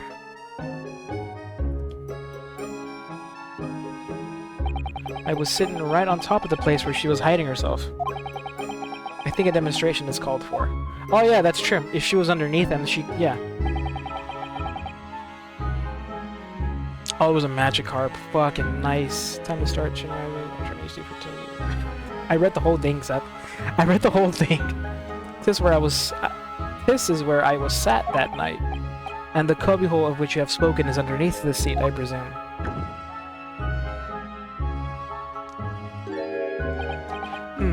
Yes, it does appear just large enough to accommodate someone of the girl's stature.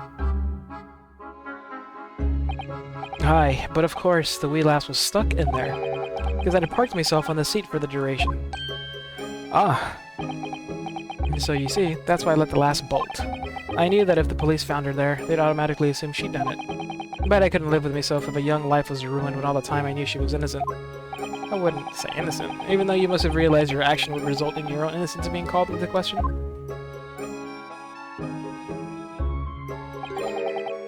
Not at all, my lord. Not at all. I knew in my own heart that I was innocent.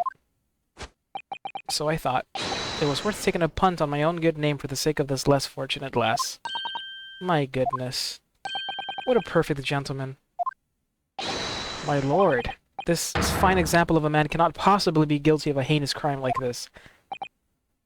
I'm ashamed of myself for ever doubting you, sir. Alright, let him off the hook. Let's go. Let's go. Not guilty. We win. We win. We win. With calm, calculated reasoning, one arrives clearly at the truth every time. Hey, that's all of them. The jury... Hey, I'm all down for this shit. I don't have to keep proving this dude innocent. The jury just said he's good to go. We're good to go. Saints alive. All 6 members of the jury consensual in their leading to a verdict of non-guilty. I'll take it. Hey, bro, you're making my life easier. Mr. Naruhodo, this... well, it must mean... it must mean what? That we're victorious. It doesn't solve the case, though. We've won? Are you sure? Objection! Oh! Oh! Excuse me. Put your legs, your feet back where they were, the fuck? If the sight of my iron-heeled Wellington offends, pray do forgive the discourtesy. We're cooked. Let this man cook. He really has been quiet a minute. This really is a consummate example of the one monumental flaw in British judicial practices. Where evidence and reasoning should be paramount, emotion rules the day. Emotion?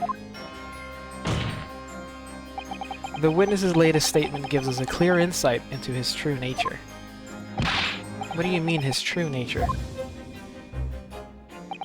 Do you really think Scotland Yard would have made such a glaring omission? After the incident, the omnibus was comprehensively searched by officers of the police. Obviously, the interior of this cubbyhole, as the witness put it, was included in their investigation. The compartment under the posterior seat was full of the coachman's belongings. It's noted in black and white here in the police report. Why the fuck didn't I have access to this police report? Good lord. The evidence has been tampered with in order to corroborate Mr. McGilbert's story. Someone has unlawfully removed everything from under the seat. Oh, you're trying to... oh, bitch. I did not... whoa! I love you even more, King. Order, order! How could such a devious contrivance possibly have been effected, counsel? Naturally, we must acknowledge the deficiencies of the constabulary in allowing this to have happened. However, I assure you, when the omnibus was wheeled into the courtroom this morning, the compartment under the seat was not empty. Oh, this fucker did his homework. Well, my Nipponese friend. Me? When the carriage was submitted as evidence, doubtless you examined it in fine detail, as would any self-respecting practitioner of the law. Pray, what did you find the condition of the underseat compartment to be? Okay. He got me. Oh, to be sure, the young gentleman will be able to clear this up in a jiffy. Sorry? Go ahead. You tell the court now, fella. How this is an all-elaborate excuse by the desperate Lord Van Zeeks. I'm not gonna lie, brother. Well, counsel, do you have something to say on this matter? How am I supposed to answer? What can I say about the state of that little compartment under the seat in the omnibus? It wasn't empty. Hey, man. Let's not do this shit, bro. Listen, if we're gonna win the right way. Maybe this dude just tampered with the evidence to get himself off the hook. Maybe he did, maybe he didn't. Either way, I'm not gonna be a part of that shit. So I'm X's on that banner, and then Union I got easy. Oh, he's already out? Or I'm at the pool. Oh, I got free tickets. I'm gonna do the free tickets. That shit was not empty. It wasn't. I really don't know if giving this answer is helping my cause as counsel for the defense, but as far as I remember, at least. When I first examined the compartment, I'm fairly certain there were a number of articles inside it, yes. Are you sure, counsel? Ah, be whist. What are you saying now, you daft doll? I thought you were on my side here. Hey, bro. Wow, bro, you're crooked? What game are you playing? Your task is to defend a man in the stand. Why would you say something to compromise his position?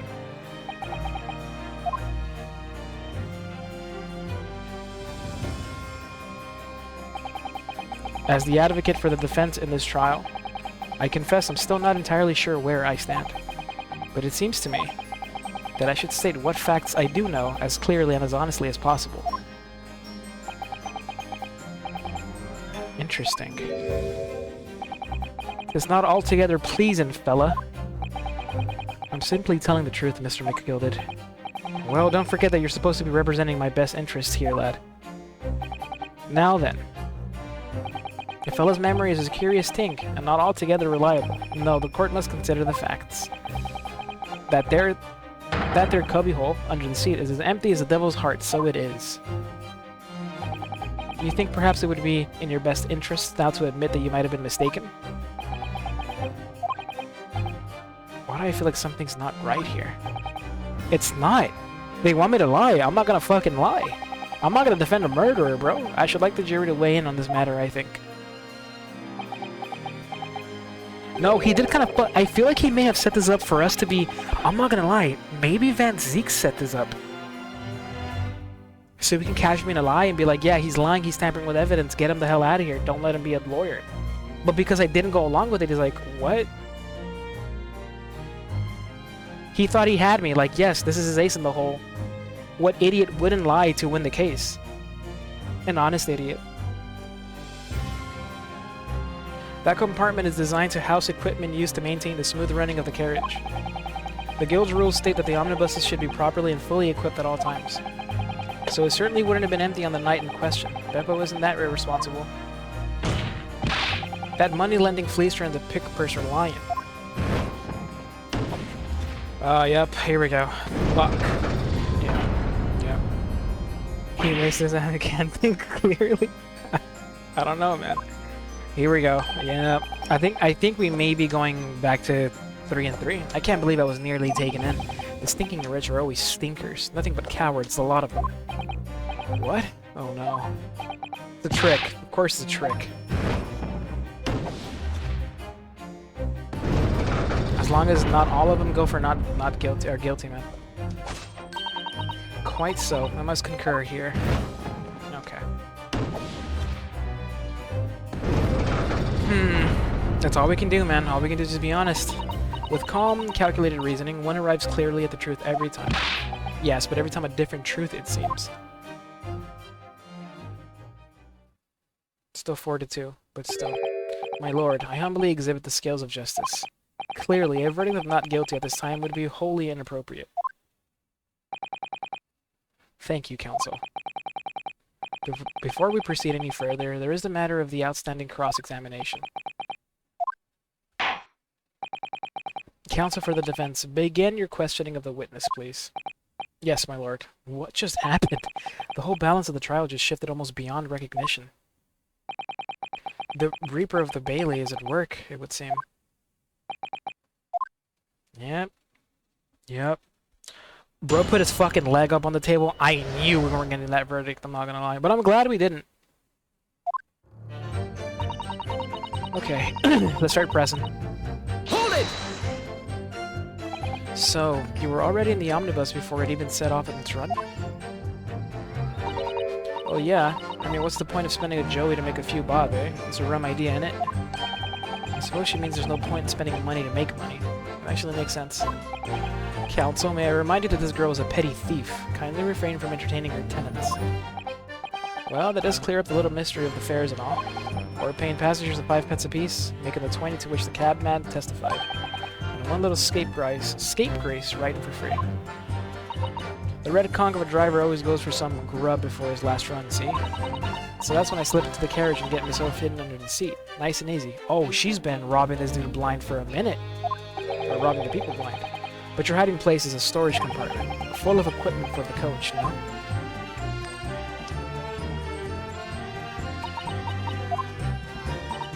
Yeah, there's brushes and buckets and whatnot in there, sure. I always chuck all that out and cram it in a corner somewhere. No one ever seems to bother much. And yet, according to the report filed by the police officer who first arrived at the scene, the compartment was full of such paraphernalia. Well, I don't know nothing about that. Like I said, I move all that stuff out so I can hide under the seat. That's all I can tell you. It seems we've reached the end of that line of inquiry. Continue. Have we found the fifth person? Yeah, it's her. It was a right old waste of time. I got nothing to show for me troubles that night. Hold it! Let's just do this. So you couldn't see onto the cabin at all. Not a jot. In those days I pushed the cushion up with me head and look out the crack. Then I can have a butcher's at who I'm gonna fiddle. I thought you were a pickpocket, not a butcher. She said she didn't pay. Yeah, she snuck in. That's what nobody. They were telling the truth as far as like the passengers go. They were each charged 5. She snuck in. That's why the fare wasn't high. They weren't charged 4. They were charged 5. The coachman, the driver, admitted that he charged them an extra penny more because supposedly the night runs don't do too well. So he wanted to make a good run and charge them an extra $1. I mean, I can have a look. The seat I get under ain't as plush as the other one, see? So most of the time, the passengers plant themselves opposite. But for some reason that night, this here Irishman spent the whole journey right over me head. And for that reason, you weren't able to push the cushion up to peek out, I see. Truth is, I ain't too happy in small dark places. It feels too much like being thrown in the clink. But it's the only place to idle in carriages, so it's Upson's choice. Why doesn't she just stick to picking people's pockets in the open then? I'd say there's some reason that she's not letting on, judging from her demeanor. So anyways, I was a bit scared, but I had to just stick it out under there. Nothing else for it. Why put yourself in that position then? After a while I heard this loud bang, nearly jumped out my skin I did, and the scream just came out. A loud bang. And the scream.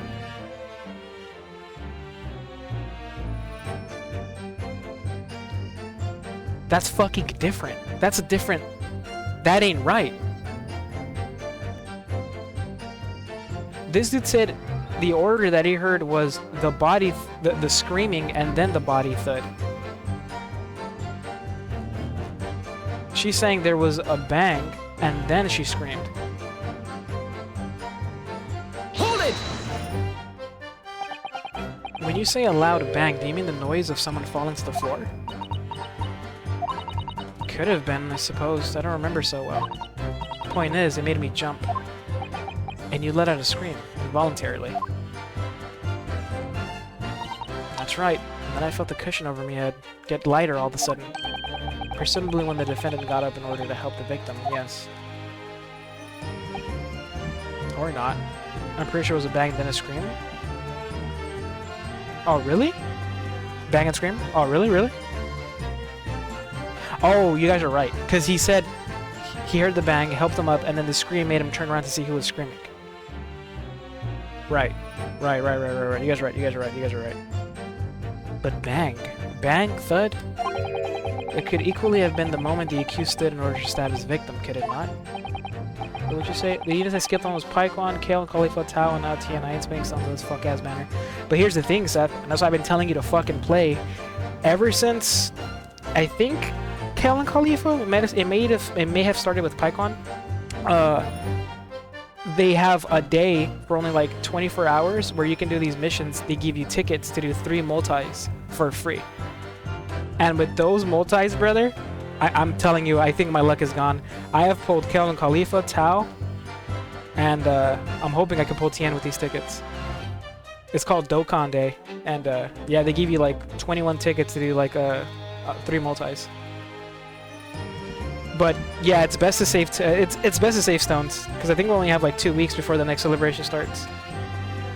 Well, girl, did you see what happened at that crucial moment? Yeah, I saw it. She said the scream is what made him get up. Did she slip? So she got stabbed and then stood up. She said the scream is what made him get up. But I could have sworn he said he heard the thud. Oh man, hold up. I pushed up the cushion and added quick butchers while I had the chance, didn't I? The Irishman was sitting up the bloke who had fallen on the floor on the opposite seat. That matches Mr. McGill. Okay. So they're on. Okay. So he did say the same thing. It was a thud and then a scream. But then the fella suddenly turned around and looks right at me. I snuck back down again, but it was too late by then. I should have never risked looking. It's because of that the swell found me. He did help me get away, mind. Hold it! And when Mr. McGilda discovered you, he pulled you out from your hiding place. I was scared stiff, I was. He dragged me out and sat me down in the seat and all. Next to the victim, Mr. Mason. Yeah, the bloke had a knife in his guts. He was still bleeding. Then the carriage lurched a bit and ended up falling onto me. I assume that's where the blood on her hands came from. How awful. Both me hands got covered in blood. It made me feel sick as a dog. Both her hands covered in blood. That must be what the rooftop. Okay, there we go. That's solved. Okay. After that, I believe you talked with Mr. McGilded for a while. Is that correct? He asked me some stuff. Wanted to know me name and what I was up to in that. And I heard something from up above. Someone screamed. Mr. First in the roof deck, one would presume. But I didn't want no one seeing my face. I didn't look up. And the Irishes were drawn up smartish, and this here Irishman says to me, "Get back onto the seat. I'll see you can get away later." I gave you pizza? Turns out dude just committed I don't think so. With our guy's knife? It was our guy's knife. All 6 members of the jury had decided the defendant was innocent. For one brief shining moment. What up though, brother? How's your night going? It's clear that they're all still very unsure. If we could just find some conclusive piece of evidence among this new testimony, I'm sure we would clinch the verdict we want. Yeah, I think you're right. And I have this feeling he keeps saying that fucking word. Something's bothering me, but I just can't put my finger on it. What didn't I press? Something I didn't press. I forget, you gotta press everything in this game. Sometimes it triggers like the next thing. Hold it! I think it was this one. I don't think I pressed this. A waste of time. Why is that? Well, most nights I'm on my own in the God Pyramid at least some of the time. I beg your pardon? Did you say God Pyramid? Oh yeah, well that's what my kind call it. You'd say the omnibus, I suppose. Point is, any normal run, the carriage ain't got no one in it for a while. And that's when you come out of your hiding place and get away. And that's it. Only that night. This cove was sat on me from the start. And he didn't budge the whole way, did he? Not 1 inch. I was totally stuck. Do you mean to tell us that you were present in the carriage for the duration? You were under the seat the entire time while events unfolded in the enclosed cabin. Yep. Right, mister? To be sure, to be sure. I was as shocked as anyone. You don't expect to lift the cushion you've been sat on and find a child now, do you? So this Miss Lestrade couldn't possibly be the culprit, then. I'll tell you, you can't see a blind thing in that hiding place. It's pitch in there. Hold it!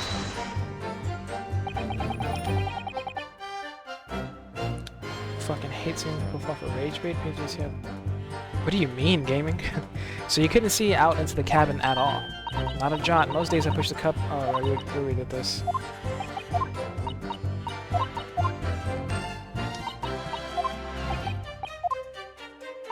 Did she say any? Well, no. Why the Why are you laughing? Excuse me. Excuse me? Something wrong, Mr. McGilded? Oh, I do apologize. Was there something the matter, Counsel?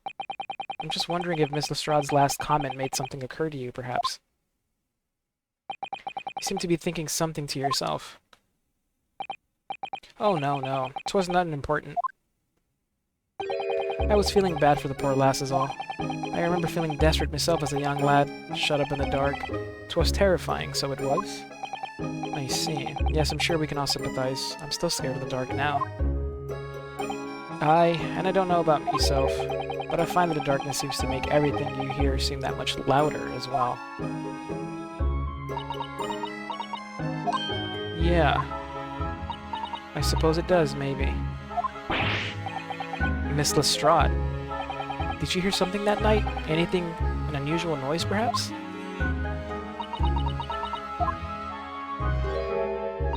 Nah, not really. All I could hear was the Irishman snoring. Bejabbers, there's no need to tell the whole world of me foibles, you little scamp. What a pity. If only Miss Lestrade had heard something. It might have given us a vital new clue.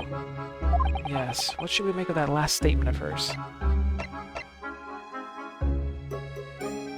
She says she didn't hear anything. What about the loud thud? He's sketchy as fuck, bro. What is going on? I think we're defending an asshole. My lord. I believe the statement just made by the witness is profoundly important. Profoundly important, but all she said was that she heard nothing. Exactly. Yes, which is profoundly important. I'm almost sure of it. I'm almost sure that I don't understand the inner workings of your Eastern mind, Counsel. Nevertheless, Ms. Gina Lestrade, you will supplement your formal testimony by repeating that last statement, please.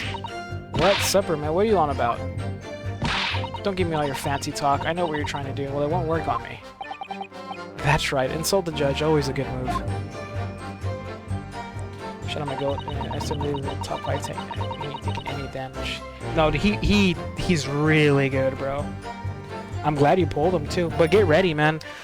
This next celebration is gonna be crazy. It's gonna be crazy, bro. It's equal to the anniversary. Come under a black roof and play magic until oh no. It's the way the person thinks. Yeah. I was straining my ears to work out what was going on, but all I could hear was snoring. Hold it! Yeah, but unfortunately, man, I don't know. People are just insane. So you were straining to hear what was happening the entire time since the moment you hid yourself? Not exactly, no. Sorry. Well, there was no one in the cabin to start with. I could just push the cushion up and have a butcher's to see what was what. But then, when I saw this swell getting on, I got my head down so he didn't notice me. And Mr. McGilded sat on the seat under which you were hiding, correct? Yeah, would you Adam and Eve it, eh? What a mug. So then all I could... Are you okay? So then all I could do was listen. I was waiting to jump out of there as soon as I heard him leave, see? But would? Not likely. Even though we stopped here and there, I never heard the door open. So I just had to stay put and listen to him driving. Driving pigs to market, snoring like an old dog he was. Are there any conclusions we can draw from that, I wonder? It doesn't add up. What about the thud? Miss Lestrade, what you have just told the court is clearly at odds with the facts. At odds? Are you sure, man? Absolutely. It seems my learned Nipponese friend is not as dull-witted as I feared. So Van Zieks realized it too. Oh, shit. Oh, fuck. I see why he's not mad. Oh. I must insist that you bolster your claim with evidence, or some complicit party's name at the very least. I think this is gonna dig my guy in a deeper hole. Yes, my lord. I expect you to demonstrate this alleged contradiction to the court. According to Miss Lestrade, while she was hiding in the omnibus that night, she heard nothing but the sound of Mr. McGilded snoring. But think, Ryunosuke, think! Think, Mark! There's something else you should have heard.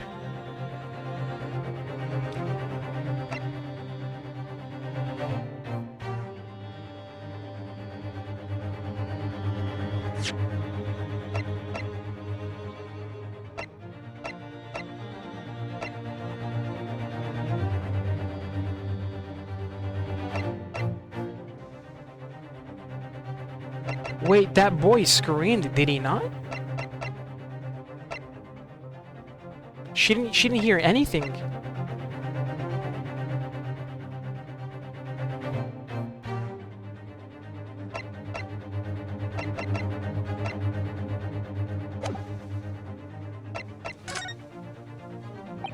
Very well, my lord. Allow me to elaborate. On a particular sound that Miss Lestrade could not have failed to hear on that night in question. The sound very clearly explained by the presence of this following person. This boy screamed. Take that! It would seem phantoms are at work again, this time in my Nipponese friend's ears. What do you mean? I concur. No sound is apparent to me at all. Oh. What? Allow me to introduce you to a sound that will be very real indeed, however. The sound of your death throes. Oh, fuck. Wait, I was wrong. He's right. That was loud. Well then, counsel. She was hiding in the omnibus. She heard nothing but the sound of Mr. McGilded snoring, but think.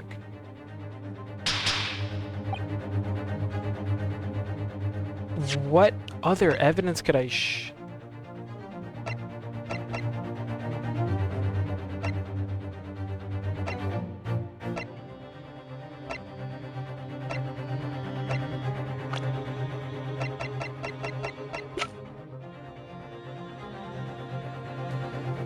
It was the driver, he heard her scream, but that was from her. But this dude said he screamed when he saw what was going on. He let out a shriek.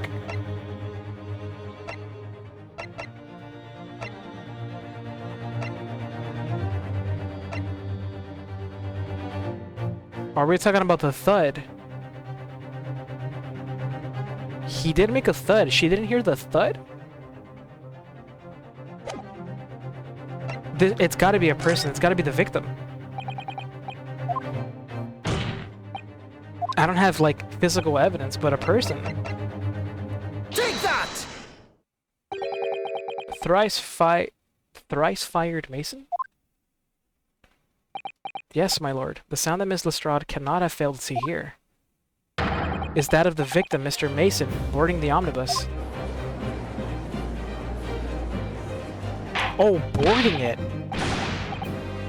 Oh, boarding it.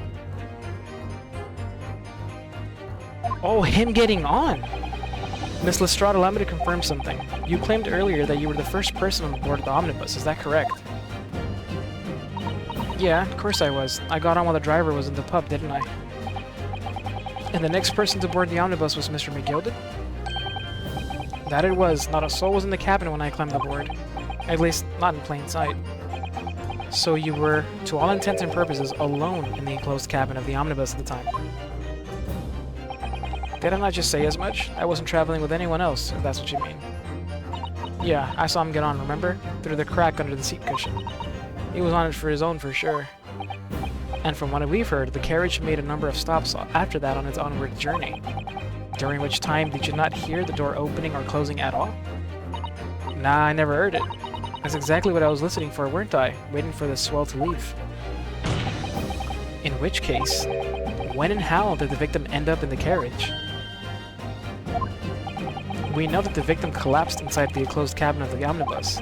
Therefore, Miss Lestrade's statement about what she did or did not hear is at odds with the facts. She was constantly listening for this dude to get up and leave, and the door never opened. This petty thief's statement was clearly flawed. Lord Van Zeeks. Yes, he knew. He knew all too well that there was an inconsistency in Miss Lestrade's statement. Oh, he's laughing. It would seem words of thanks are in order for my learned friend. What are you talking about? You have demonstrated matters impeccably. This witness and her colorful statements are entirely unreliable. Her words are convenient untruths, nothing more. He's dead right. How could the victim possibly not have boarded the omnibus? It makes no sense whatsoever. And this girl is a pickpocket. Let's not forget that. Grandma?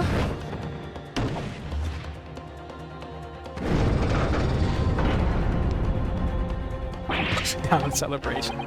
She didn't even say anything. I didn't want to judge the dear little mite just because she has some rather naughty ways, but I must say, I can't abide liars. And neither can I. Mr. Foreman, I didn't want to judge the girl just because she has some less than salubrious ways, but I must say, I cannot abide liars.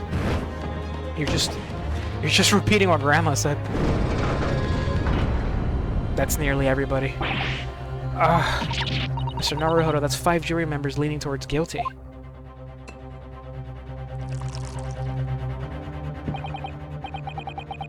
You can't use tickets for the new banner yet? You can't? Well, your consideration for others is refreshing, my Nipponese friend. To the considerable troubles you have spared me.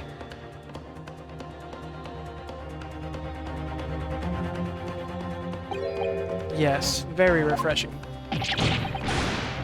Listen, if anything, this just proves what are you play. This just proves that they just need to be honest, man. Stop fucking lying. Have you forgotten who you're working for, you useless Eastern Nemadan? This is carnage. It's perfect. Juror number 2 is the only one left. Mr. Naruhodo, the way this is going, I know. If we can't find some new way to convince everyone of Mr. McGilden's innocence, the judge will rule and we'll have lost. I very much wanted to believe the words of one of London's most respected gentlemen, but those of us in service know we must accept hard truths. Wait, oh!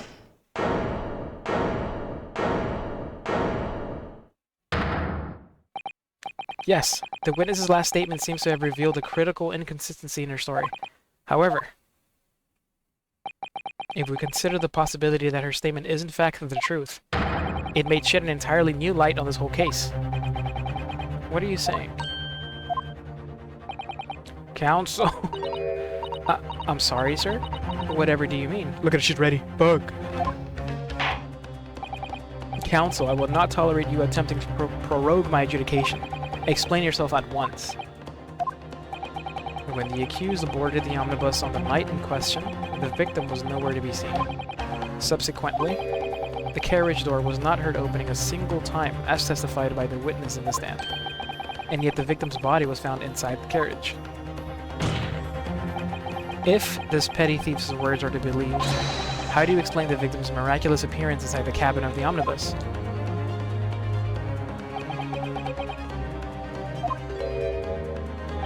There's only one way to explain how the victim came to be inside the carriage. I fucking knew it. I knew it. He was in there already. This dude was killed a while ago.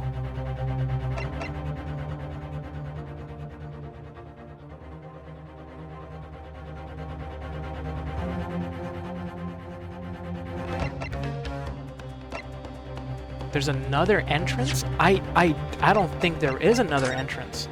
No, I think he was... No, bro, there's no other entrance. He was put there after he died. Because those carriages have 2 doors? They don't. Not from what we can see. We checked this place out. That's not a door. Yeah, that's not a door. Look at that on the inside. Yeah, there's no handle. Like, that's a good spot to hide a body. Do I spend the 14 tickets I got from the quest on the top banner? Because it's the only banner I can use with tickets. Does the skylight open? I don't think so. Tao's pretty freaking good, I'm not gonna lie. Oh yeah, I think it can open. You can certainly see inside the carriage through that opening. I'm sure the witness would have been able to see clearly. There's like a little, like, you guys see that safe? That little switch? But why would he get in through there? Or she would, no, we're trying to figure out how the man ended up in there without her noticing.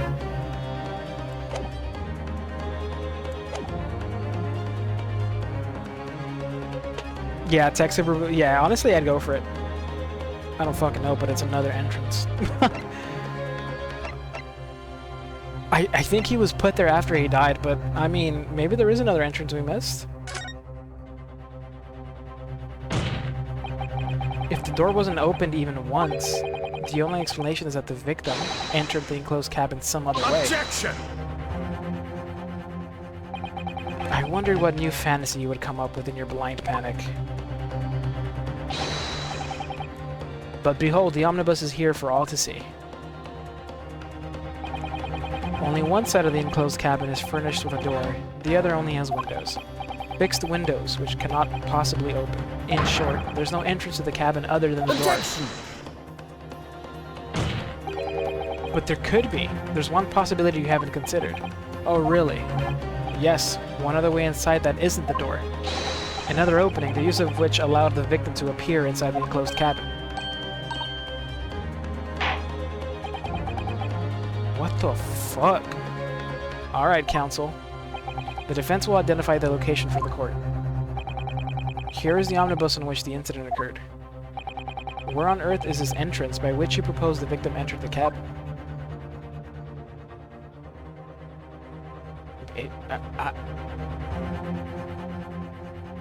I mean, I guess. But why?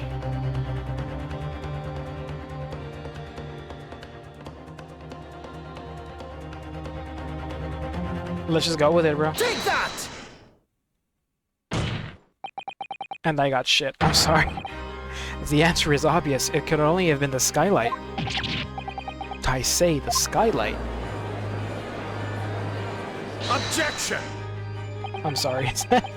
Your ludicrous proposal almost has me lost for words. However, Objection! the skylight may well be large enough for someone to pass through. Objection! So you claim. But do you have a shred of evidence to support your addle-brained theory? Both Mr. McGilded and Miss Lestrade said the same in their testimonies. They each claim to have heard a loud thud, such as the noise made by someone falling to the floor.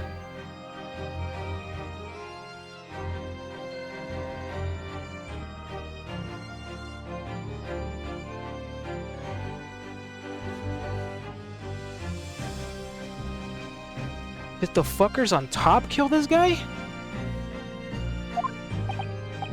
Yes, which has already been explained, as the sound of the victim falling from his seat, having been assaulted with a dagger. Yes, it has, but would a man slipping from the seat onto the floor really have made such a loud noise as the witnesses describe? But what would be the purpose, the reasoning? They both owed this dude money. They're trying to frame him for murder? Did they really think this far ahead? A noise loud enough to cause Miss Lestrade to let out an involuntary cry, in fact. Good gracious. Perhaps, in fact, that was the moment that the victim made his entrance into the cabin. No, let me rephrase that. The victim didn't enter the cabin as such. He fell into it. Objection! The coachman didn't see anything. He was too busy driving. It wasn't until that dude screamed that he turned around and saw, but at that point, I'm pretty sure they had already done what they needed to do. You're now suggesting that the victim fell from the skylight into the cabin. That's simply impossible. How can you be so sure? Because if the victim had fallen inside through the skylight, as you say, the passengers on the roof deck would have seen it happen. And yet, not one person made mention of such events in their testimony. Well, yeah, that's true, but...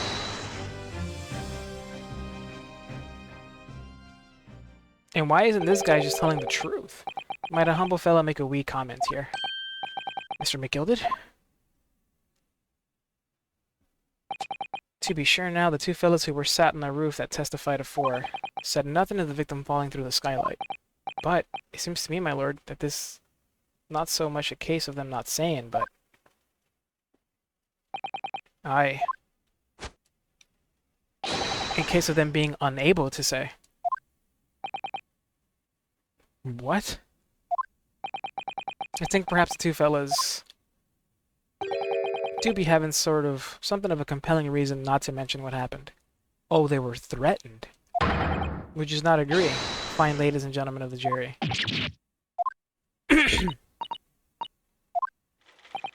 The two chaps on the roof. You mean the ones who stuck the knife in the man were...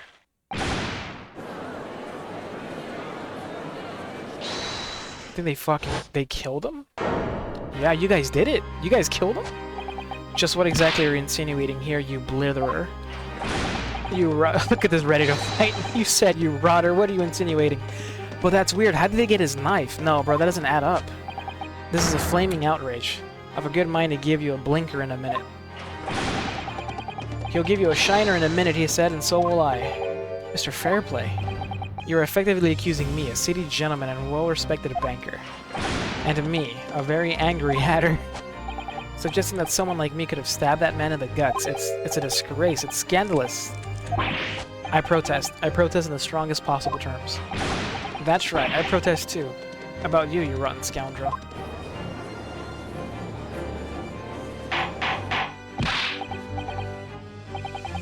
I didn't see any blood. This is not the time, witnesses. I will not permit the wanton invasion of the stand. Return to the anteroom at once. But this is beyond reason, my lord. It's outrageous. It's very hurtful, you know. My lord, if I may comment. I'm not gonna lie. I'm not too sure about our client, man. He seems like he's like getting off of just making trouble. Go ahead, Lord Van Zeeks.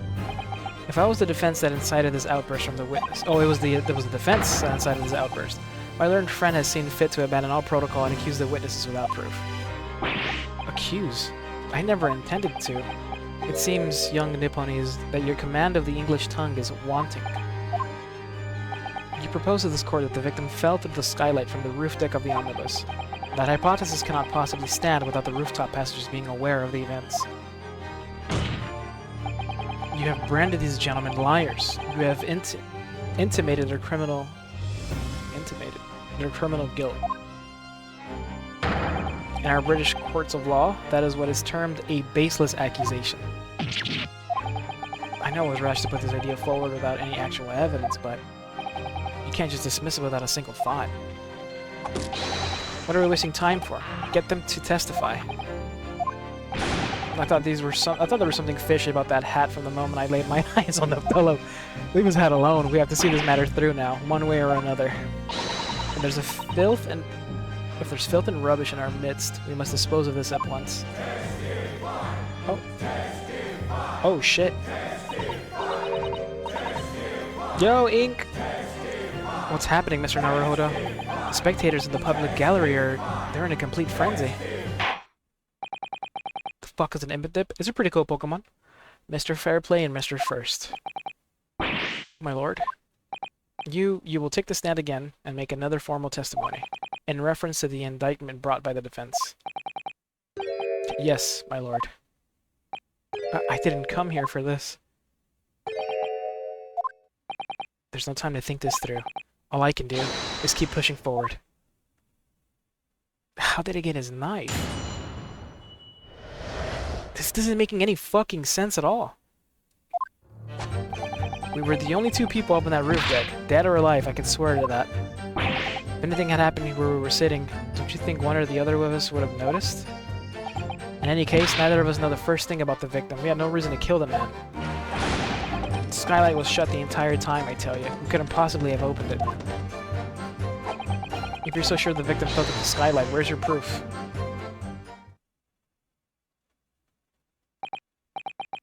I must say that, on listening to this testimony, it is somewhat hard to imagine how either witnesses could have performed any malevolent act on this open rooftop deck without the other noticing forthwith. That's right, you see? We're innocent, I tell you. Although logically, of course, the argument falls down if the two of you were in collusion with one another. What? Huh? According to investigations by Scotland Yard, the two witnesses share no common dealings. Well, I don't trust coppers any more than I trust the stinking rich. Something doesn't feel right here. The trial is going in our favor, really, so why do I feel so uneasy? Counsel for the defense, over to you. Your cross-examination, please. Oh, yes, my lord. I think... I don't... I'm not sure about the innocence of our guy. We were the only two people up on that roof deck, dead or alive, I swear to that. Hold it! Check the bus again? So at no time did the victim, Mr. Mason, climb up to join you on the roof deck. Absolutely not. Dickin'. No question about it, he said, nope, not at all. Oh, but yes, of course, I remember seeing them both. I saw the victim inside the enclosed cabin talking with this man here. Is this true, Mr. McGilded?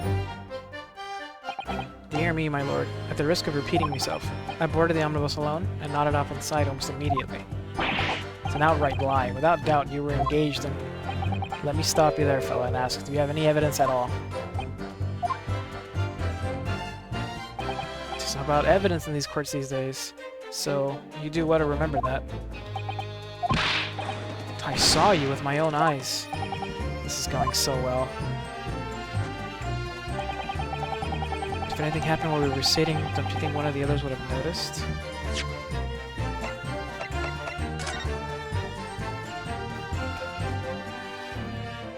There's nothing under the seats. There's nothing on the seats.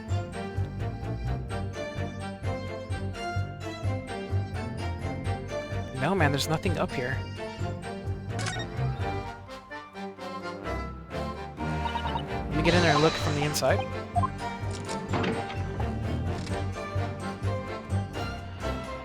Hey, man, I'm not gonna lie, they gave me this client. Like, I didn't accept them. I had no choice.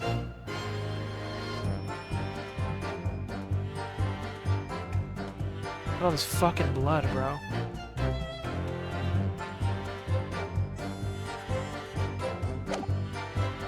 It is centered like directly in the middle. Like if it was falling from the skylight, it would land right there. You said check inside of it?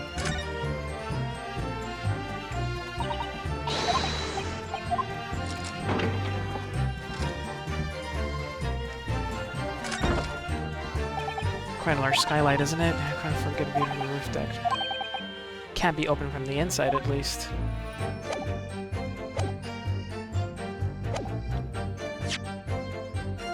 Let's press everything. Hold it! Well, it was on the final run of the omnibus at past 10 o'clock in the evening. It would certainly have been quite dark, perhaps too dark to see clearly. Is this some kind of a lark? Is this some kind of a joke, he said? Is that what this is? Or perhaps one or the other of you fell asleep briefly? Are you fair dinkum, sir? Are you serious? That's what he said. It's impossible, I tell you. I'd give you the keys to the vault if you could fall asleep in that bitter cold. And if you did manage it, your eyelids would freeze shut and you never open them again. That's extreme. It was extreme, I tell you. It was extreme, and we had to put up with it because this man had locked the door. Any true gent would have unlocked it and let me in when I knocked. I'm dreadfully sorry about that, young fella, but you see, I was away with the fairies and I didn't hear ye at all. That's a lie. I saw you through the glass. You were talking to someone. Now, 'twas a cold night it was. People do be seeing things that aren't real in the cold. It's hardly surprising. Seeing things? Seeing things? I believe we've reached an impasse here on this particular point. Don't take it personally now, lad. If I'm a suspect in this case, it's only fair that you and the other fiend are too. Open and free competition is what a capitalist society is all about. This isn't a competition that you'd like to be involved in, really. Does our guy know who really did it and he's covering for him? But why? In any case, neither of us know the first thing about the victim. We had no reason to kill the man. Hold it! So you never had met Mr. Thrice-Fired Mason? Oh, Loom, no. Not once. Never. He'd never met the man before, he said never. And you, Mr. First, had no prior dealings with the victim either. That's right. Hatters don't have much to do with brickmakers, to be perfectly honest. No, I imagine not. You see, how many different ways can I put this? Neither of us have the remotest connection to the gentlemen who were inside the cabin. Why the fuck are you laughing? Excuse me! Mr. McGilded.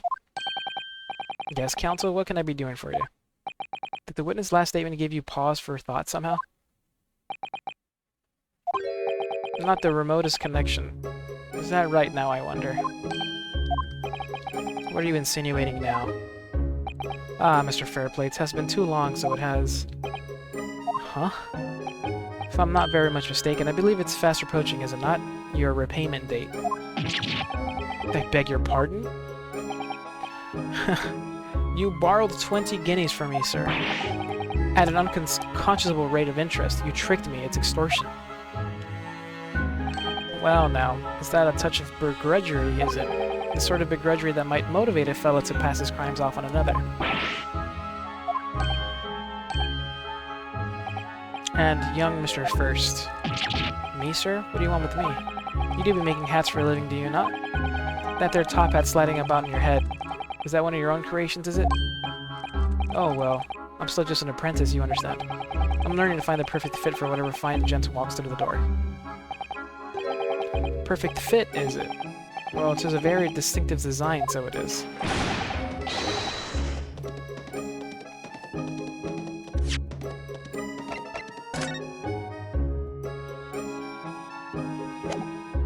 What the fuck is going on? Many customers like it, I tell you. They like a distinctive touch. Customers, such as Thrice-Fired Mason.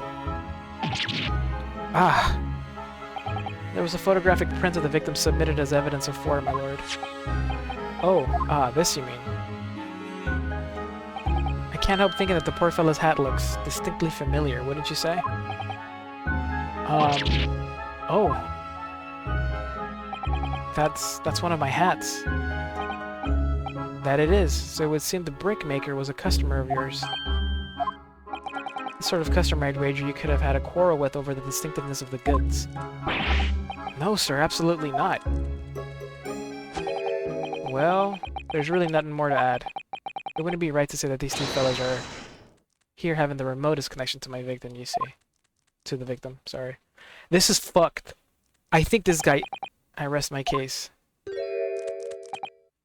You little weasel. I think this dude is framing these two guys. He's better at this than I am. Gosh, Mr. McGilded has certainly been thorough in his research, hasn't he?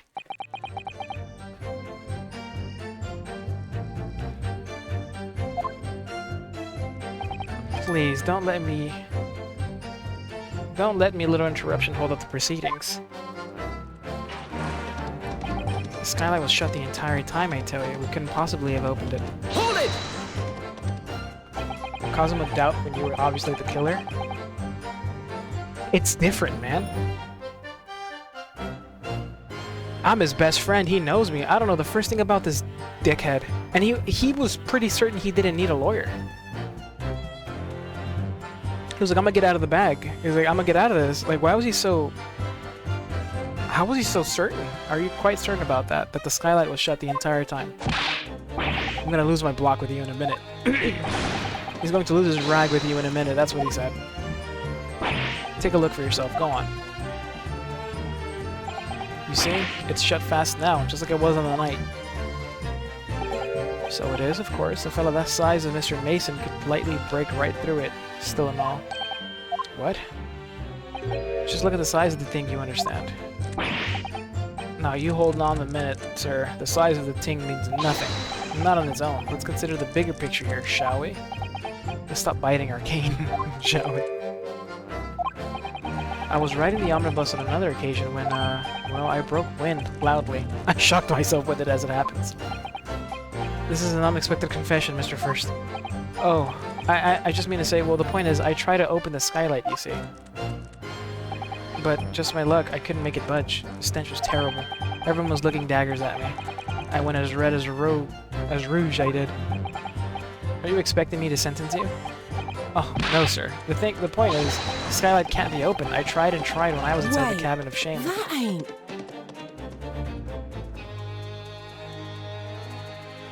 What? Excuse me! Do you have something to say about that, Miss Lestrade? Miss Lestrade? Answer! It opens. Huh? The skylight. This is what we're talking about, right? Hey, put the gun down. Put the gun... You just gonna let it reload the thing? All them skylights open. Dead easy. More easily than you could load that weapon? That's a lie, I tell you. Otherwise, when I broke wind, You can't do it from inside, you mug. Oh. Look, a few weeks ago, I was up on the roof deck on one of them drags. I had a great haul. I mean, I had purses coming out me ears. Miss Lestrade, this is not the forum to be eulogizing on the subject of your criminal activities.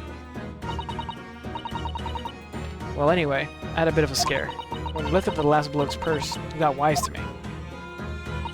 All four of them surrounded me, so I couldn't top up the bus and leg it.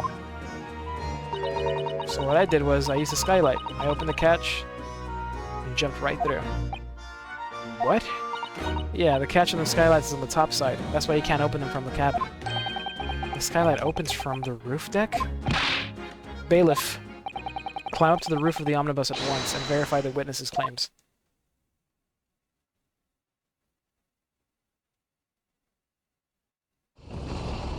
Oh wow, that's quick. That's really fucking easy. Oh, my hat. See?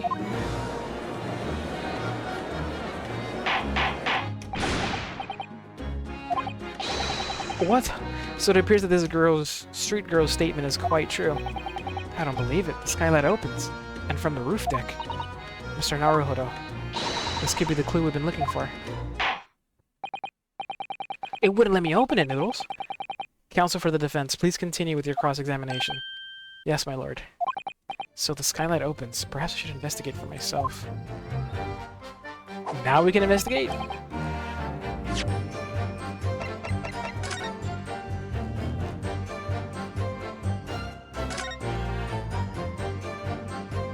So the skylight was fastened shut before, but now the catch has been undone. We should be able to open it. Wow. Easy, too. You can certainly see inside the carriage through this opening, that's for sure. And there's a lamp in the enclosed cabin. I'm sure the witness would have been able to see quite clearly.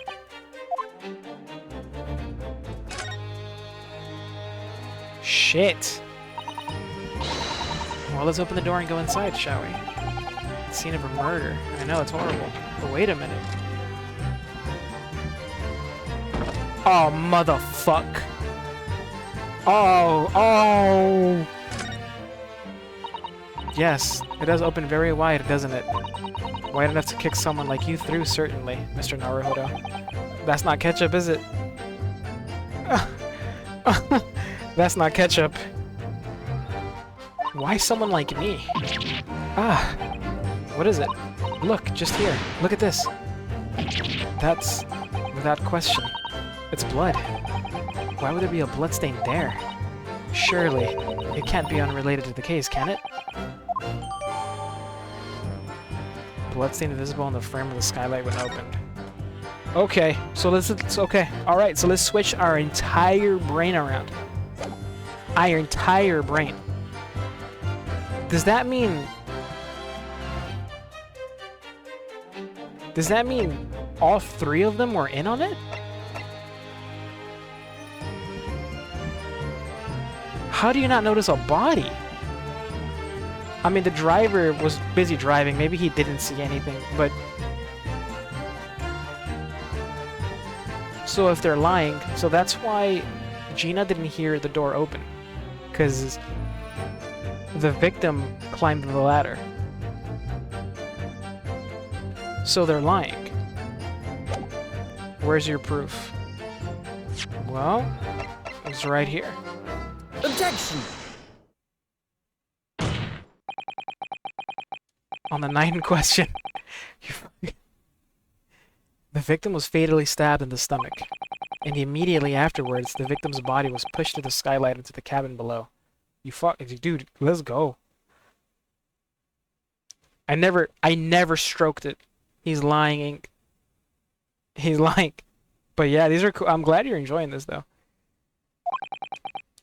Those are the facts, and the irrefutable proof remains clearly visible in the omnibus that stands before us today in this very courtroom. You could be a lawyer. That's utter humbug. You can't possibly have any evidence. No, you can't. I mean, we didn't do it, I tell you. It's impossible. Irrefutable proof here in this courtroom. Counsel. My lord, I believe everyone would appreciate a little clarification here. Where exactly within the omnibus is the evidence to which you allude? You will point out what it is that proves the victim fell from the roof deck through the skylight.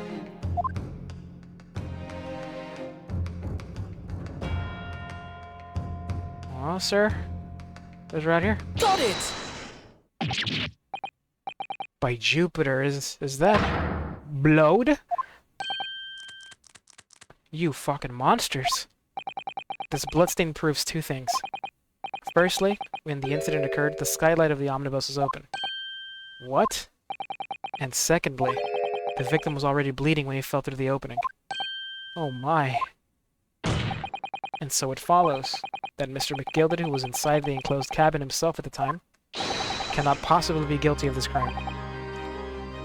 No! Let me say by Jupiter, he bring out Zeus. Order. Hold it! Oh shit, okay. But the blood could have sprayed up there when the fellow was stabbed inside the cabin. And only found its way to the one particular spot on the skylight? Sure, and that would be very convenient. Ugh. And let's keep it in mind that the skylight catch can only be unfastened from the roof deck. I myself wouldn't have been able to open it now, would I? But, there's no way to know for certain, is there? If the gent really fell through the skylight, I mean. Well, why don't you have a good look at the floor of the cabin between the two seats, Mr. First? It's all too plain, if you see. There's the aftermath that shows the poor fellow dropped from a fair height right there, so it is. No, man. None of this makes fucking sense. I'm sorry. No, this has to be intentional. I'm not gonna lie to you. If this is the case, this is really fucking dumb. Hold it! My fellow jury members, I think we can all agree that this is clear proof of the defendant's innocence, can't we?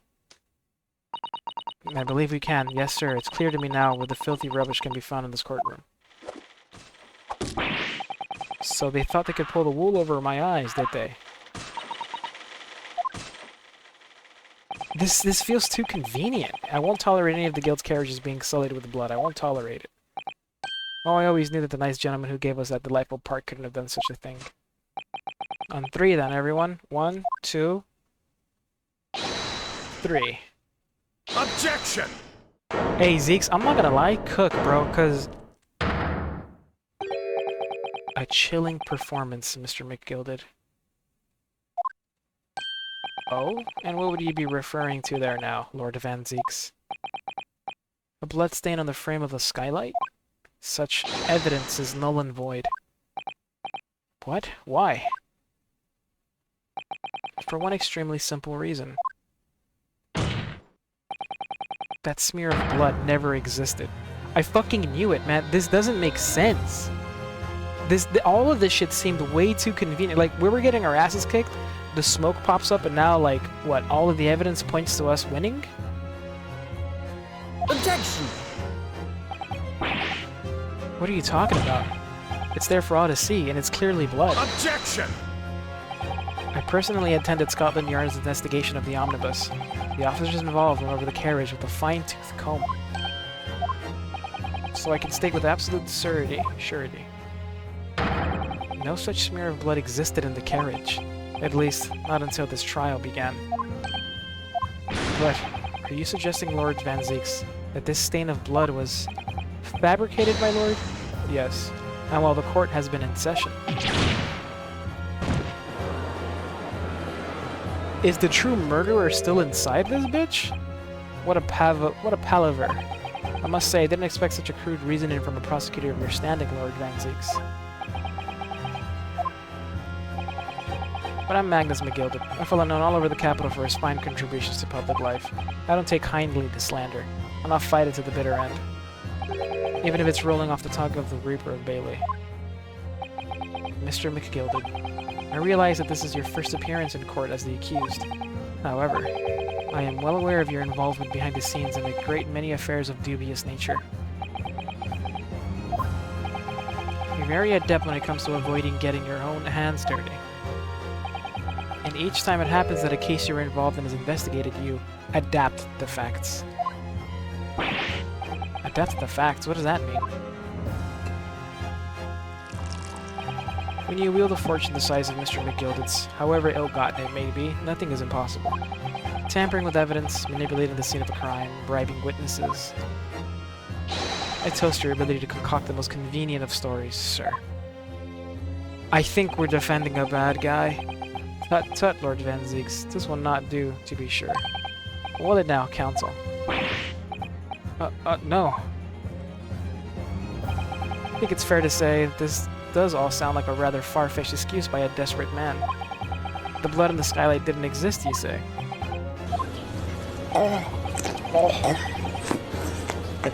But if you will cast your minds back, is it not true that the omnibus there has been in the courtroom the entire time? How could anyone possibly put a smear of blood in it without the world and his wife seeing? Oh shit. Yo, get that pufferfish out of here, man. Isn't that right, counsel? Oh, you bitches. All of you are evil. All of you are evil. I can't believe it, dude. Him, the thief. Come on. Te gustan los pitos de dulce? No. What? Sugar dicks? It's true. The omnibus has been in full view the entire time the court has been in session. Oh, this is fucked. Get that fucking pufferfish out of this courtroom, my learned friend. Ugh. The pufferfish did it. Here's to hearing your opinion. I can't hear myself think over this fucking fish eating a carrot. Here's to hearing your own opinion on this matter, in your own words. Oh, shit. Baby! As you wish. Could someone have tampered with the omnibus during this trial? If you're asking me, I think it could have been possible. What is the matter with you? As the defense lawyer, it's my job to advocate for the defendant as best as I can. But still, I feel as though there's something even more important at stake here. There's no evidence to suggest that the defendant did as my learned friend suggests. However, in terms of having the opportunity to carry out the alleged tampering. Nice cock. Perfect. Yeah, baby. Yeah, you're on some shit. Thank you. But you're on some shit.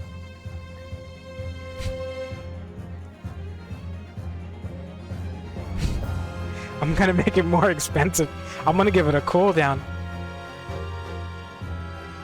I'm gonna give it... Here's the thing, so now you guys have to fucking choose between spamming or jump scaring me.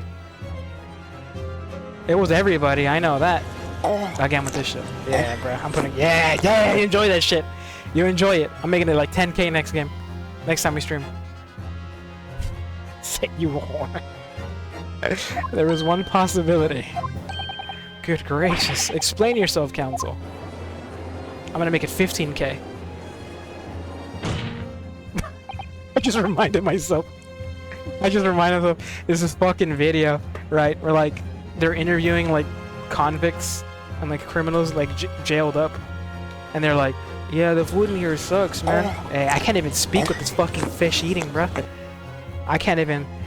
They're like, "I wouldn't feed this food to my dog, man." Yeah, the food in here sucks, and then it just cuts to the warden going, "So they don't like the food? Big deal. Don't come to jail. I'm gonna take away their butter next. Save another $100,000. I'm the warden right now. I'm gonna increase the price of. Boy.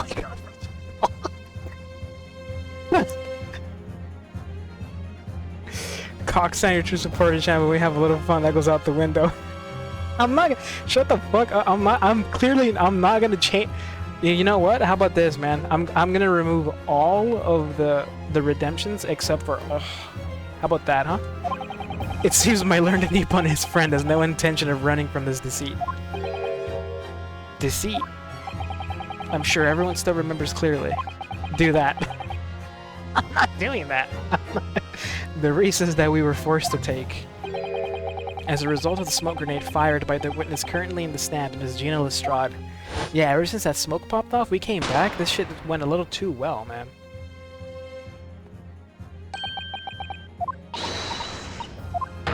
Bailiff, don't let the accused escape. Secure the omnibus. Ensure the defendant is in custody. Clear the courtroom. The courtroom was filled with smoke, and everyone was thrown into confusion. All of us were made to leave this chamber. In that brief interval, under the veil of smoke and in all the chaos, it could have been possible to steal inside the omnibus.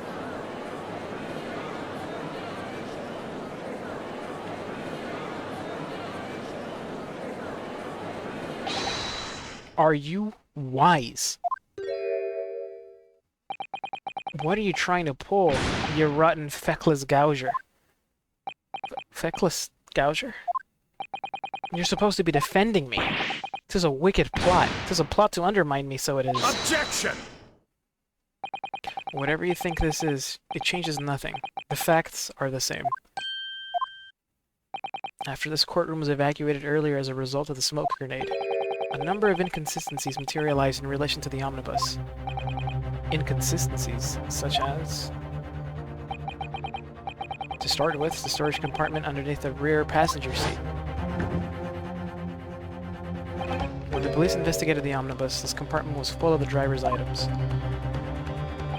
Secondly, we have the smear of blood on the edge of the skylight. As I have said, that was not present at the start of the trial this morning. Unfortunately, Lord Van Zeeks, no one is able to corroborate your claims. That's true. When the omnibus was first wheeled out, both the storage compartment and the skylight were shut. Accordingly, I'm afraid to say we cannot establish with any certainty if this evidence is the result of tampering or not. Indeed, my lord, no doubt there was not a single person who saw fit to verify such things. What do you think? Sorry? About the omnibus. Is there anything else unusual about the omnibus?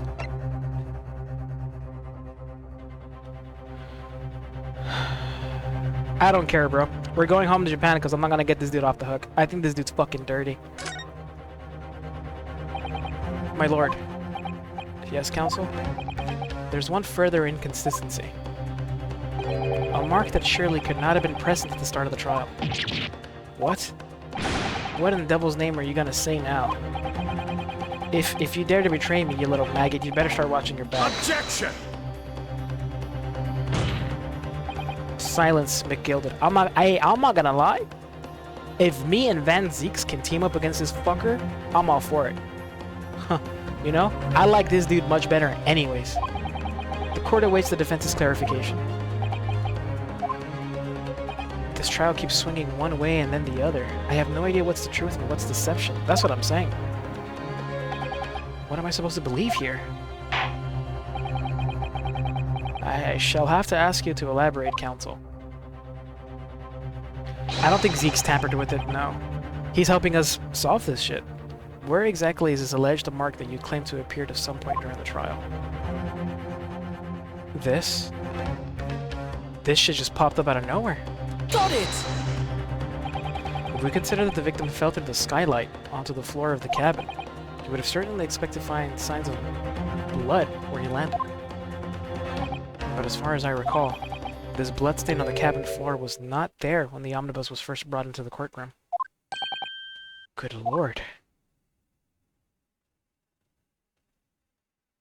Yes, I do believe you're correct, counsel. Well said. Although, as advocate for the defense, one might say that that was a very careless slip of the tongue. Yeah, I know. I believe that bloodstain on the floor is a decisive piece of evidence.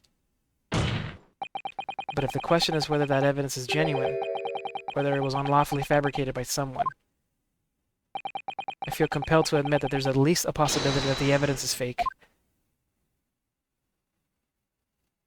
Why does my hand smell like beef? Ooh.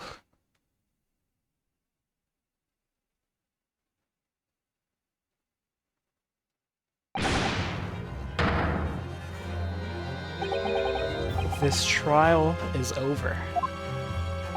Mr. McGilden, I've done everything I possibly can to cooperate with the court, but 'tis all over now. But you're the defendant. 'Tis over, I tell you. Memory, recollection, what people think they saw, 'tis all nonsense. Facts are what counts, and the fact is that bloodstain is there, and now. Well, and over the course of this desperate trial, long and extremely drawn out as it has been, that good-for-nothing Reaper of the Bailey has failed to present any decisive evidence at all. Yeah, Your Honor, this man's hands smell like beef. Arrest him.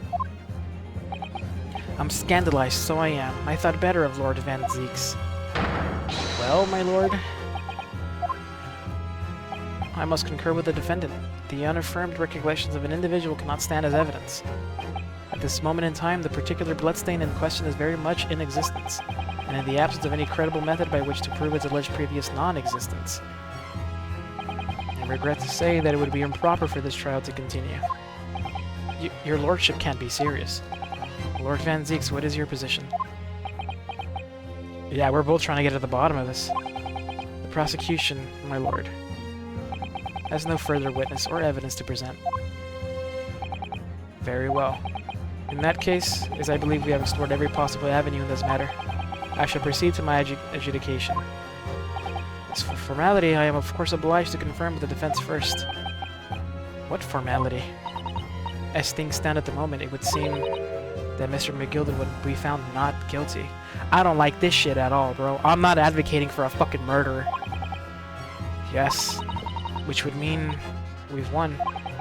Is that really the right outcome here?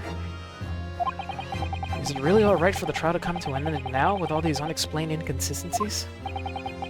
Counsel for the defense, your closing statement, please.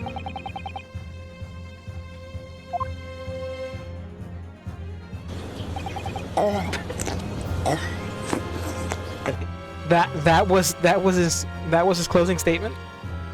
Yes, Your Honor. Yes, my lord. Oh. I would just never let that dude in the courtroom again. I'd be like, yeah, get him out. Get this fucking pufferfish out of here, bro. Yes, my lord. The defense believes the defendant could be guilty. Ah, shit. I am here in this courtroom today to advocate for the defense of my client, Mr. McGilden. However, at this moment in time, I cannot in all good conscience attest fully to the defendant's innocence. What are you saying, man? Without any question, there is no conclusive evidence to prove that the defendant is guilty. However, there is also no conclusive evidence to prove that he is innocent. Good gracious me. Dude, this whole case stinks to high hell. Order. This is unprecedented behavior, counsel. A defense lawyer calling the accused's innocence into question. Are you out of sound mind? Or of sound mind, sorry. Look at this dude having a... Yeah, bro, I don't like this fucker.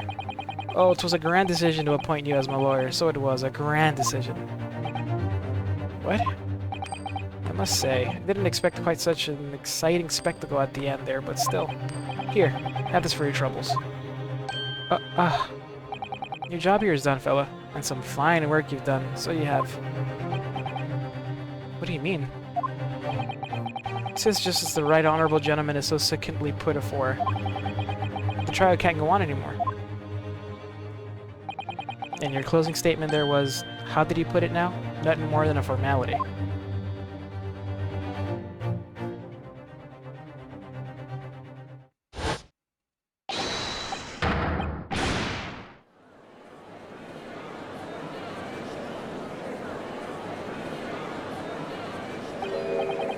I really don't know what to make of all this. Ain't shit funny, you little fucking weasel! Hey, burn him! Was the evidence we've seen genuine, or was it fake?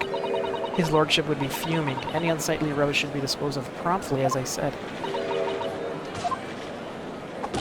The stinking rich are always guilty of something. You mark my words. I feel terribly ashamed that I ever doubted that lovely man who gave us the lovely park. No. Officer, break it down for us. Now that proceedings have unfolded in this way, I am compelled to declare a premature end to this trial. Furthermore, the court must accept the defendant's plea.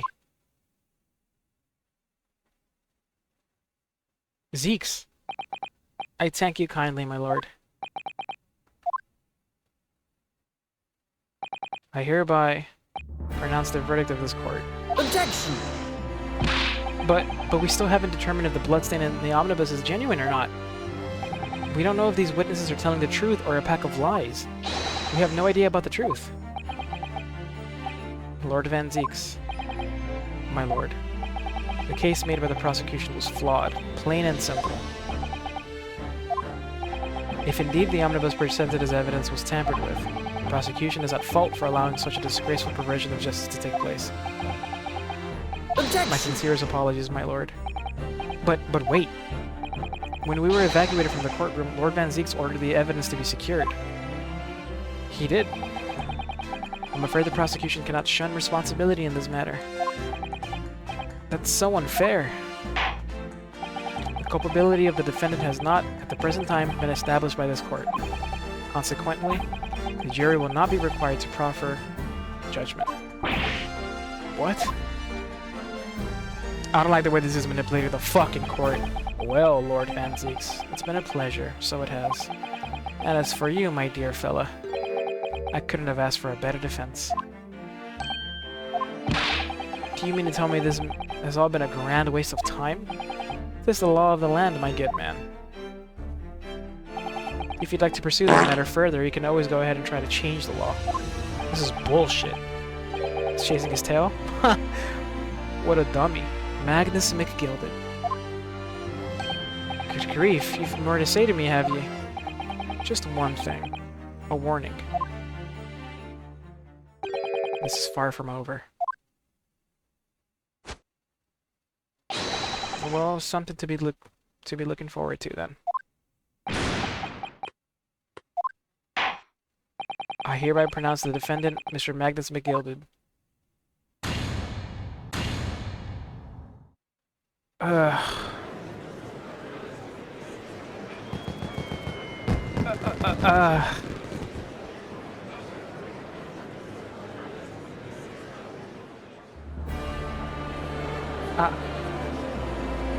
I don't like this shit at all. I can't believe it. This is an outrage. They should have examined the evidence more. What are you talking about? The man's been cleared. He's innocent.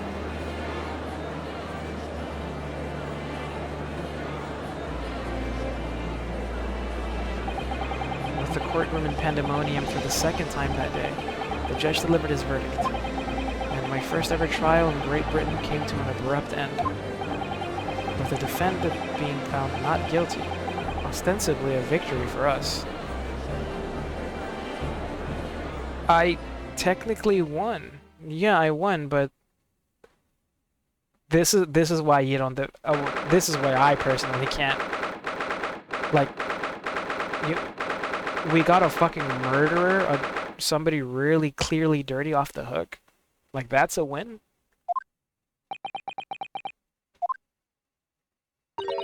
That certainly was a long trial. Ah, yes it was. Your first ever trial on foreign soil, and your first victory. It was a wonderful performance. My heartfelt congratulations. And to you, Mrs. Otto. Thank you for your assistance. It's depressing. First girl let go, second one was a fucking accident. This one's some actual scum gonna let go. Yeah. But this is build up for sure.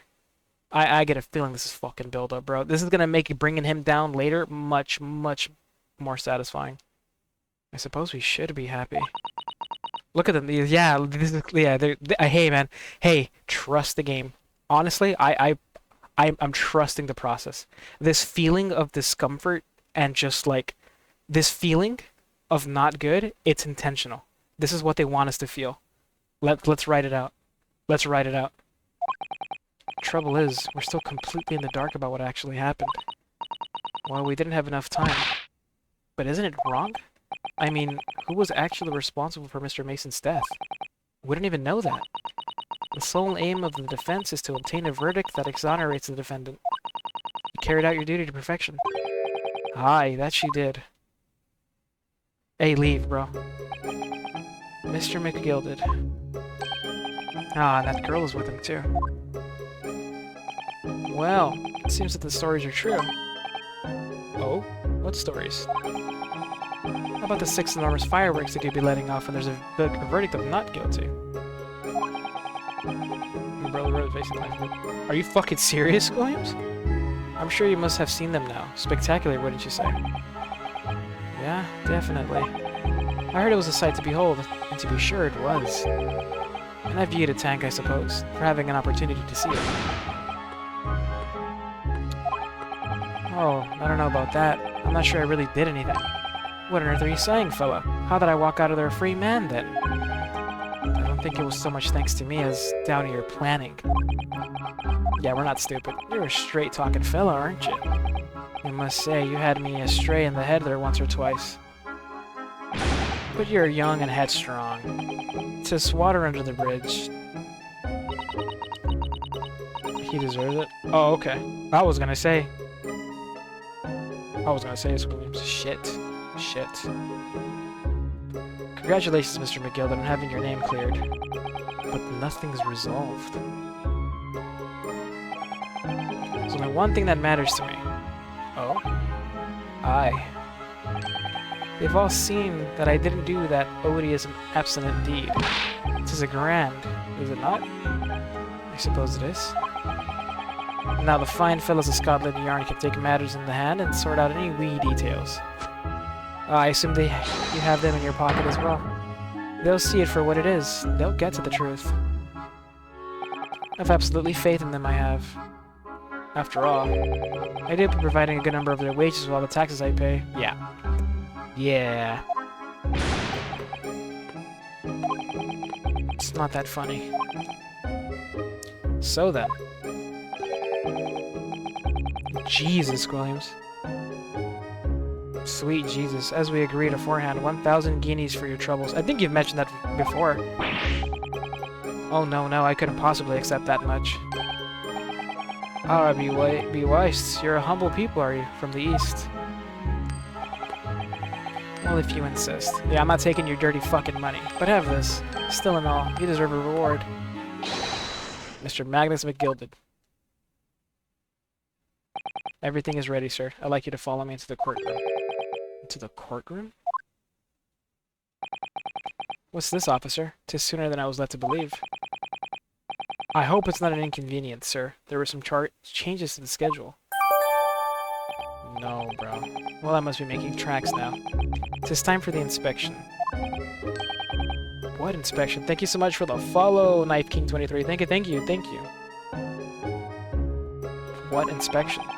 They're going to examine the omnibus again, so I'm told. I asked if I could be present for it myself. They're going to examine it again? Now? Naturally, I'm under no obligation to take part in any more of this matter now. But as an upstanding member of London society, I do be doing my best to help where I can. It's a gentleman's duty, so it is. So then, fare thee well. 'Twas an absolute pleasure meeting yous. I hope you had a whale of a time while you're studying here in Great Britain. How the fuck did he know we were And there he goes, a free man.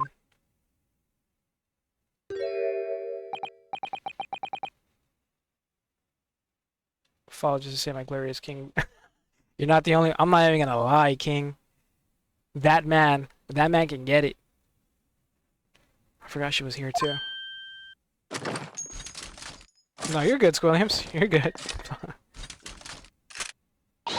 Don't move. Whereas I want to say, get a move on. She really does take forever to get load that thing. Let's load that thing. Mr. Strahd, would you mind putting that thing down? You're a grown-up. Sorry? And I hate all grown-ups. Ah, there you are. The fuck are you? Naughty, naughty, running off like that. And the music kicks in. What the fuck? Is this some kind of picnic? Who's this little girl now? I'm taking that with you as well. I was looking forward to the trial run of my experimental smoke grenade launcher.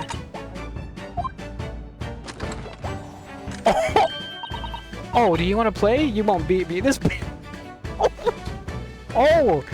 Hey, you're not winning that fight. Hey, Gina, you ain't winning that. Put that shit down. Excuse me, but who are you? Oh, good day to you. I'm, well, the inventor, I suppose, of that machine. The inventor? Well, normal smoke grenades are so dull, don't you agree? White, white, and more white. If you have to be shrouded in smoke, it could at least be a pretty color, I thought to myself. Do we have to be shrouded in smoke, though? At all? I just took my eyes off it for a moment while I was changing onto a different omnibus, and she pinched it. Luckily, I fitted it with a telegraphic beacon. A what? I have no idea what the girl is talking about. Anyway, you're coming with me now. Back to my laboratory. What for?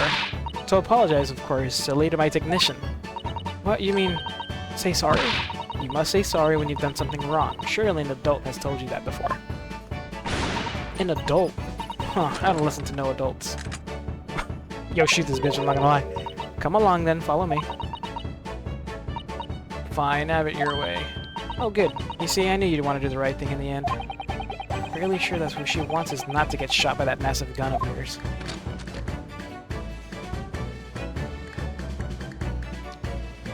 This girl is tiny. We'll be leaving now then. Bye-bye. I'm so sorry for all the fuss. Wait, who was that? She was a lively one.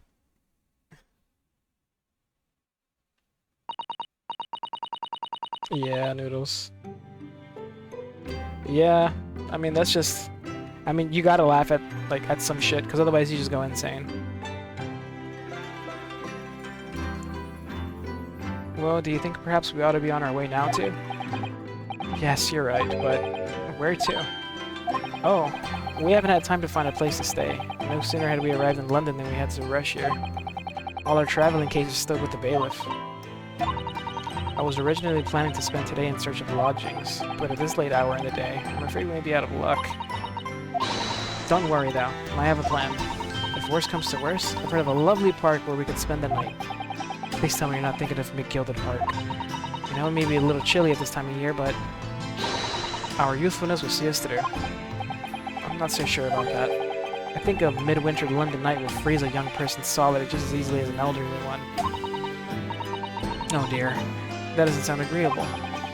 Now I'm starting to regret turning Mr. McGilded down. That 1,000 guineas would have paid for a lovely warm room or a mansion.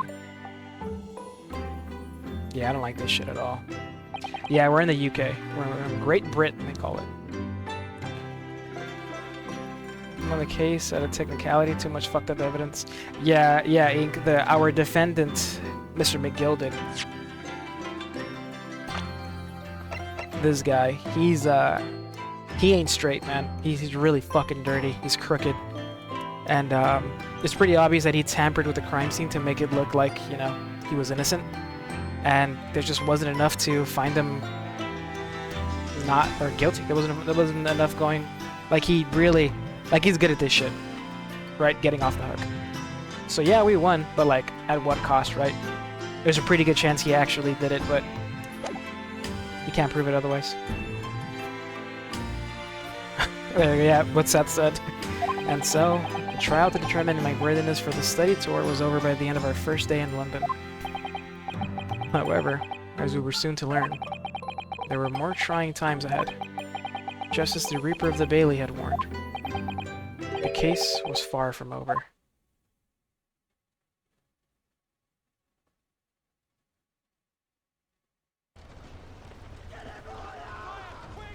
What's going on? Get the fire brigade! Water! Bring water, quick! What the? How did this happen? I don't know, sir. By the time I got here, it was already engulfed. No one was supposed to be allowed in here before we started investigating.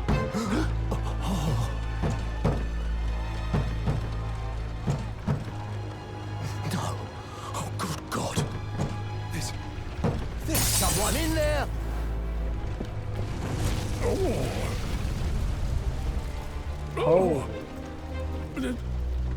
This can't be.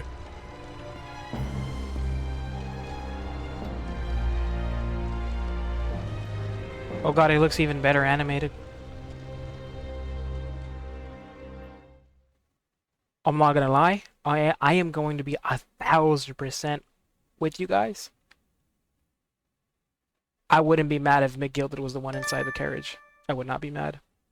That fucker had it coming. And with that, we end the third case. Only 2 more to go now. Holy shit. Somebody was in there burning, man.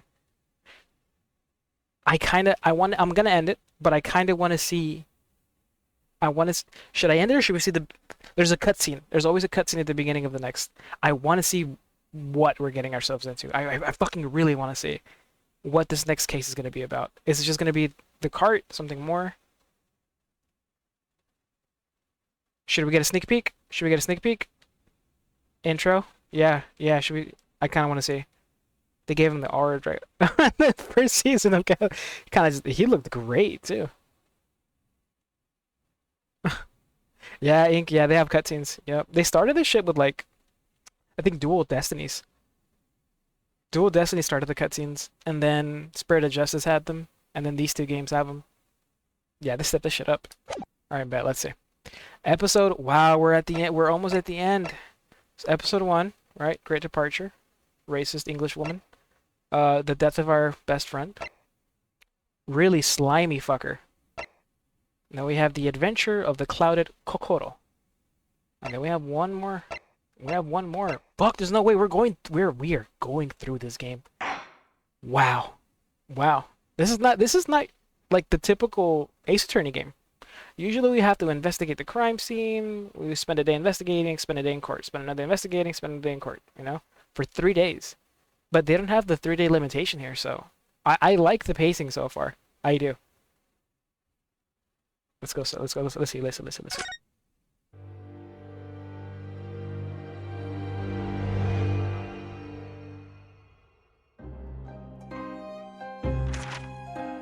I begin to think, Wilson, said Sholmes, turning his head languidly in my direction, that there is more to this case than that which we have observed. Indeed, that there may be another part to this story that we are yet to discover. His eyes wandered, following the steam rising from his cup of herbal tea, leading him to the distant memory of that snowy evening.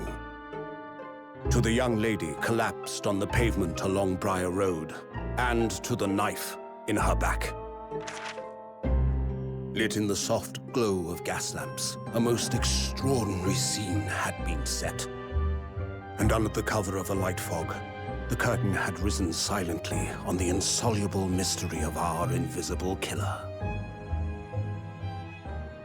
Oh shit, some lady got gotted.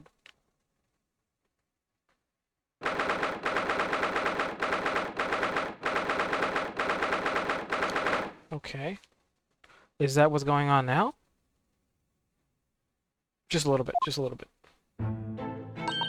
Did you sleep last night, Mr. Naruhodo? No, not at all. It was an enormous hotel, wasn't it? Oh. He's back. You said not Sholmes again? What's the next series gonna be playing after this? So there's a second game.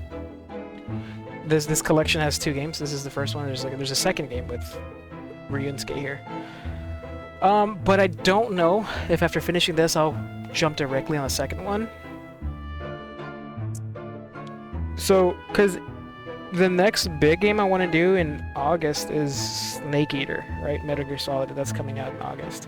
But we still have like the rest of this month in July.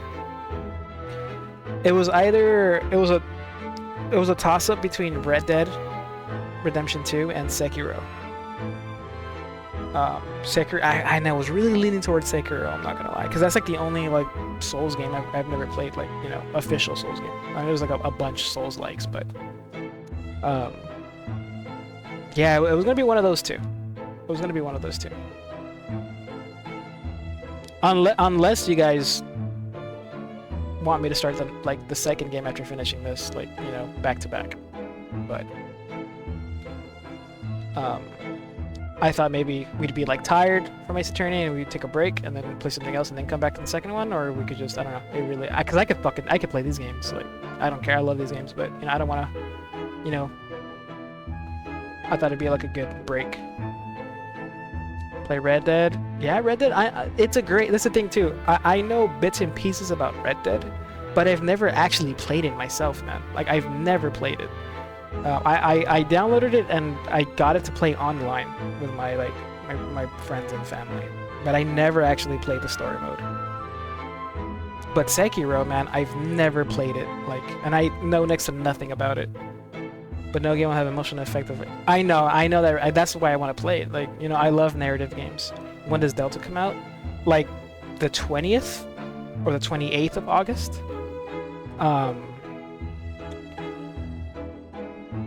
The thing is, Mafia Old Country comes out like the first week of August, but I'm not trying to do like 2 new games. Like, I can't afford 2 new games like that. I know Old Country's like cheap. I don't even think it's full price, but I think I have to choose between Country and Snake Eater, and I'm not gonna lie, bro. I think I'm choosing Snake Eater over Old Country.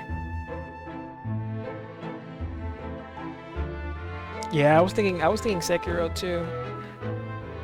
You said Red Dead will make you cry. I know, bro. I know it's an incredible game. I know that much, and that's why I want to fucking play, because I've never experienced it, you know. But the same thing can be said about Sekiro. We need to think about which one would I finish first, because we're gonna do both. It's just a question of which one we're gonna do first.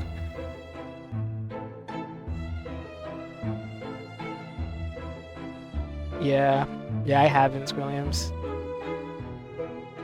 Old Country looks good, bro, but what a yeah, no, like, that's what I'm saying, Seth. Let's get to the next little, like, checkpoint here, and let's call it quits. But yeah, I'm thinking we do Sekiro. We finish that, and because I can tell, I mean, Red Dead's a way longer game. You know, that's gonna be a fucking experience. That might take up all of July. Because I'm not gonna lie, with the way we're going with this game, we'll be done. What is it? We'll be done by like the last week of June. I shit you not. If that. Because, like, you know, we'll play some games here and there, like Splitgate and maybe Roblox or Monster Hunter. There is also the title out there for Monster Hunter coming out soon at the end of this month.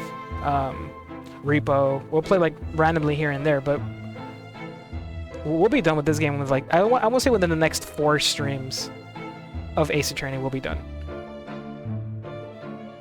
For sure. Because these are the last 2 cases. They're gonna be long. You haven't even played what I wanted. What does Mario want you to play?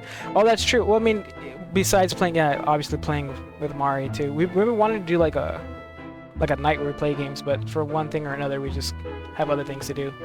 But the game Mari wants me to play, which I do want to do, but I mean, it's just I never feel up to it. Like, I'm more, if I'm not excited to play this, I'm playing with somebody else, or it's Crime Scene Cleaner, which is it's a really chill game. I mean, I like playing games like that. I played like the Power Washer.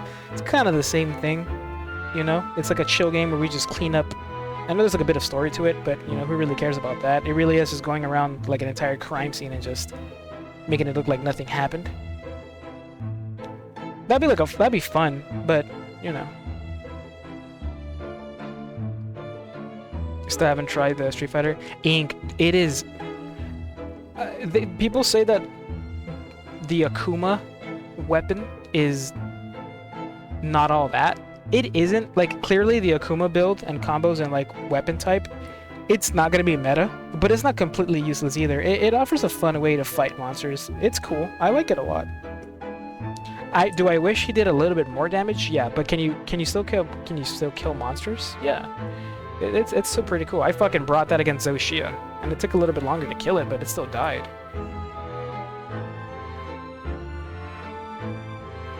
Yeah, I was gonna end stream. Soon, babe, like right now. I could probably just end stream now, because I don't know how much longer this is gonna go. But, you watch Markiplier play it? Yeah. You know, crime scene cleaner. It's a little chill game. But, we just have series and things we're doing, you know? Chill streams and shit. But, yeah, man, I think we're gonna continue this game, and then once we're done with this, we'll probably just start on Sekiro. Among the other games we play, like the random games. But yeah, let's just save it.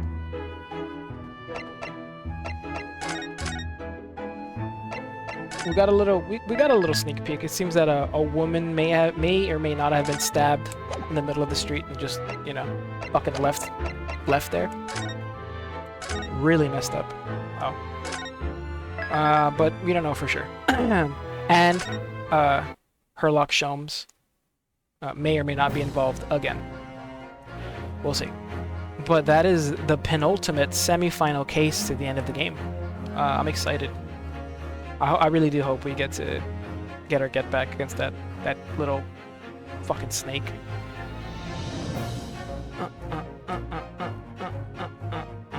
My phone is dead, babe. My phone died.